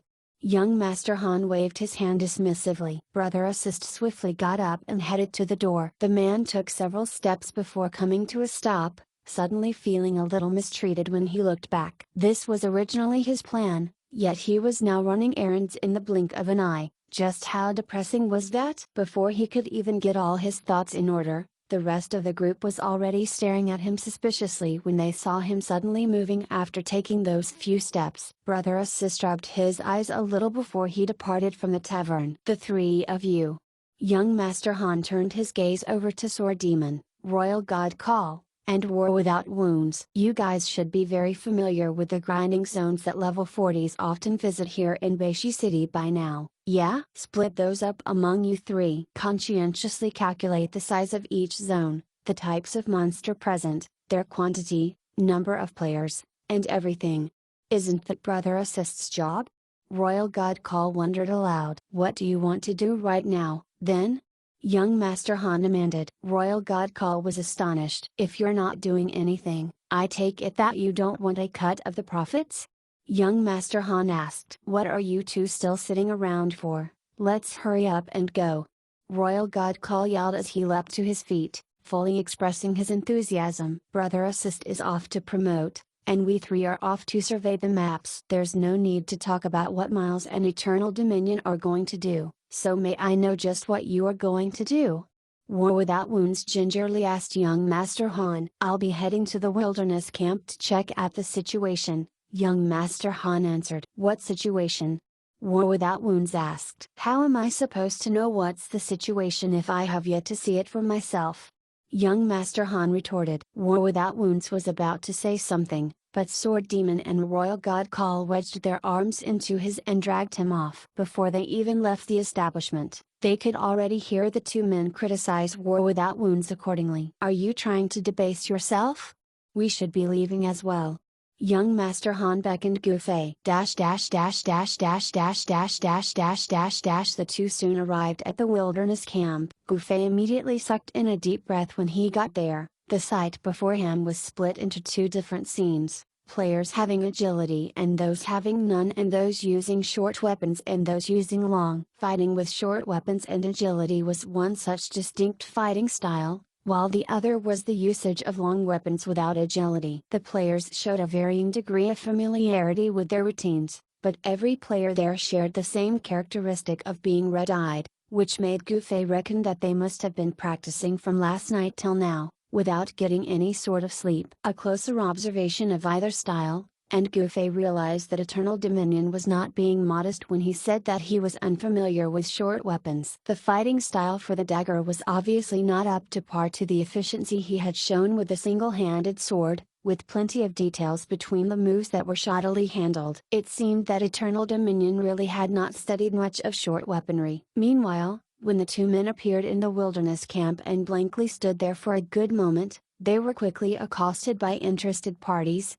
as 4 to 5 men surrounded Gufei and young Master Han in an instant. "Bro, you've never seen such a sight before, huh? Haha. It's the newest monster grinding technique out here. I can tell from your aura that you're both experts, so you must have already discovered just how much more efficient this fighting routine is, right? How about it? Come over here and learn from us. It's 40 gold, I guarantee that you'll grasp it once you learn it," one of them said. 40? Isn't it 50 gold coins? Gufei was surprised. 50 gold was the price this morning. That player was suddenly at a loss for words after he answered. The man clearly had no issue with 50, so why did he lower the price down by his admission? As a result, someone immediately took this moment to interject, coming right beside Gufei. "Bro, you're a mage, right? You should learn the long weapon fighting routine. That guy teaches daggers, it's not suited for you." "Who said that?" "Yours truly can teach both long and short weapons," the man shouted, thumping his chest with confidence. "Both long and short?" That other man took a measure of the first person, asking, "How much agility do you have? Do you know how to use long weapons without depending on your agility? You've got the speed of a thief. Can we mages learn the stuff you teach?" "Don't talk nonsense. Hey! But that's the advantage we've got. You lot have no agility, so you can't even go fast even if you want. Meanwhile, because we've got agility, we can go slow if we feel like it." "You jealous? I'm jealous of your mom." "Fuck, watch your words." That man was antagonized. "Watch your mom." The other man persisted. Dust and dirt flew as both parties began to fight. Gufei and young Master Han looked on for a while. It was hard for either to emerge victorious anytime soon, so they circled past them. In the end, the fisherman emerged from the fight between the Snipe and Clem One and approached them. "Hey, what do either of you wanna learn anyway? We've got a dedicated teacher on our side." "Where are you teaching it?" Gufei asked. Thinking the priest and mage bear to be potential customers, this man happily gestured them in a direction and invited them. "This way, please." Gufei saw the direction he was inviting them to and asked again, "Aren't we heading to the 9527 outcrop there?" "There?" This person was clearly stunned. Gufei could tell the direction he was pointing at was the opposite of the 9527 outcrop, so he followed up with another question. "Who's teaching over by the outcrop now?" This person lost his smile. "There's no one teaching over there right now." "No way. That's such a wonderful location. Why aren't you guys using it?" Gufei was astonished. "Don't you guys know? This venture here actually belongs to Thousand Miles Drunk." "Do you know who's Thousand Miles Drunk?" "That guy's a bastard who won't bat an eyelid when it comes to killing people." "Well, that's what we say behind his back. Who dares to say it so openly in front of that man?" Anyway, he staked a claim to that spot by the 9527 outcrop teaching people. So who'd be daring enough to snatch that spot away from him? Are they tired of living? "Bro, I will advise you against learning from that man if you're specifically looking for him. We're all teaching the same thing, but his lessons are expensive at a price of 99 gold coins. Plus, It's really dangerous. He'll teach you a thing or two, and if you don't get it, you're instantly slain. I heard that, after 1,000 Miles Drunk finished teaching last night, there was yet another new park record created, causing the guards to leave the city in pursuit, spilling enough blood to create a new lake. Hearing all that, are you still interested in learning from such a demon? Gufei's expression had changed from bemusement to that of malice. Holding back to hear everything this person had to say, he finally angrily barked, "There should be a limit to the amount of nonsense you can spout, yeah?" This man was flurried, thumping his chest as he professed, "Who's talking nonsense? If I am making things up, then may I bump into 1,000 Miles Drunk and die a horrible death. Then, I shall grant you your wish." Gufei pulled out his sword and made it seem as if he were about to deliver the killing blow. With his black mage robe and sword with dark purple hue, this man finally realized just who he had been talking to and planted his butt onto the ground. Seeing that Gufei's sword had yet to land, he hurriedly scampered away, almost immediately disappearing in a cluster of tall grass by the side of the road. Gufei grimaced, even as young Master Han stood beside him and nodded. "Looks like your reputable name works better than I imagined. It's too ridiculous." Gufei was depressed. He did not wish for people to paint such an ugly picture of him. "Let's head over there and take a look," young Master Han said. The two men made their way over to the 9527 outcrop. "Didn't the guy say that there's no one here? Aren't those people right there?" Gufei was elated. There was clearly a good cluster of players gathered over by the 9527 rocky outcrop. There was even someone speaking right on top of the rocky formation. It seemed that the demon the man had described of himself was truly an over-exaggeration. However, as he got closer, Gufei slowly realized that something was off. Standing atop that 9527 outcrop was someone dressed in a black mage robe and holding a sword that glowed purple. This person was clearly cosplaying as him. Young Master Han's eyes instead shone. "Hey, this person's at least far better than that idiot before. At least, the person understands how to use you as an advertisement tool. I like it." Gufei fumed. Easily squeezing his way forward after getting into the crowd, he lifted his head and could tell that this person was really dressed just like him, except that the face was covered. As Gufei stared intently at this imposter, that person's gaze briefly met his eyes and quickly turned away. Gufei already had a plan formulating in his mind as he fitfully squeezed his way to the front. After drawing the crowd of people Zerk as a result of his actions, Gufei suddenly raised his hand and pointed. Blinking right over to the top of the 9527 outcrop in an instant, he pulled off the cloth covering this person's face.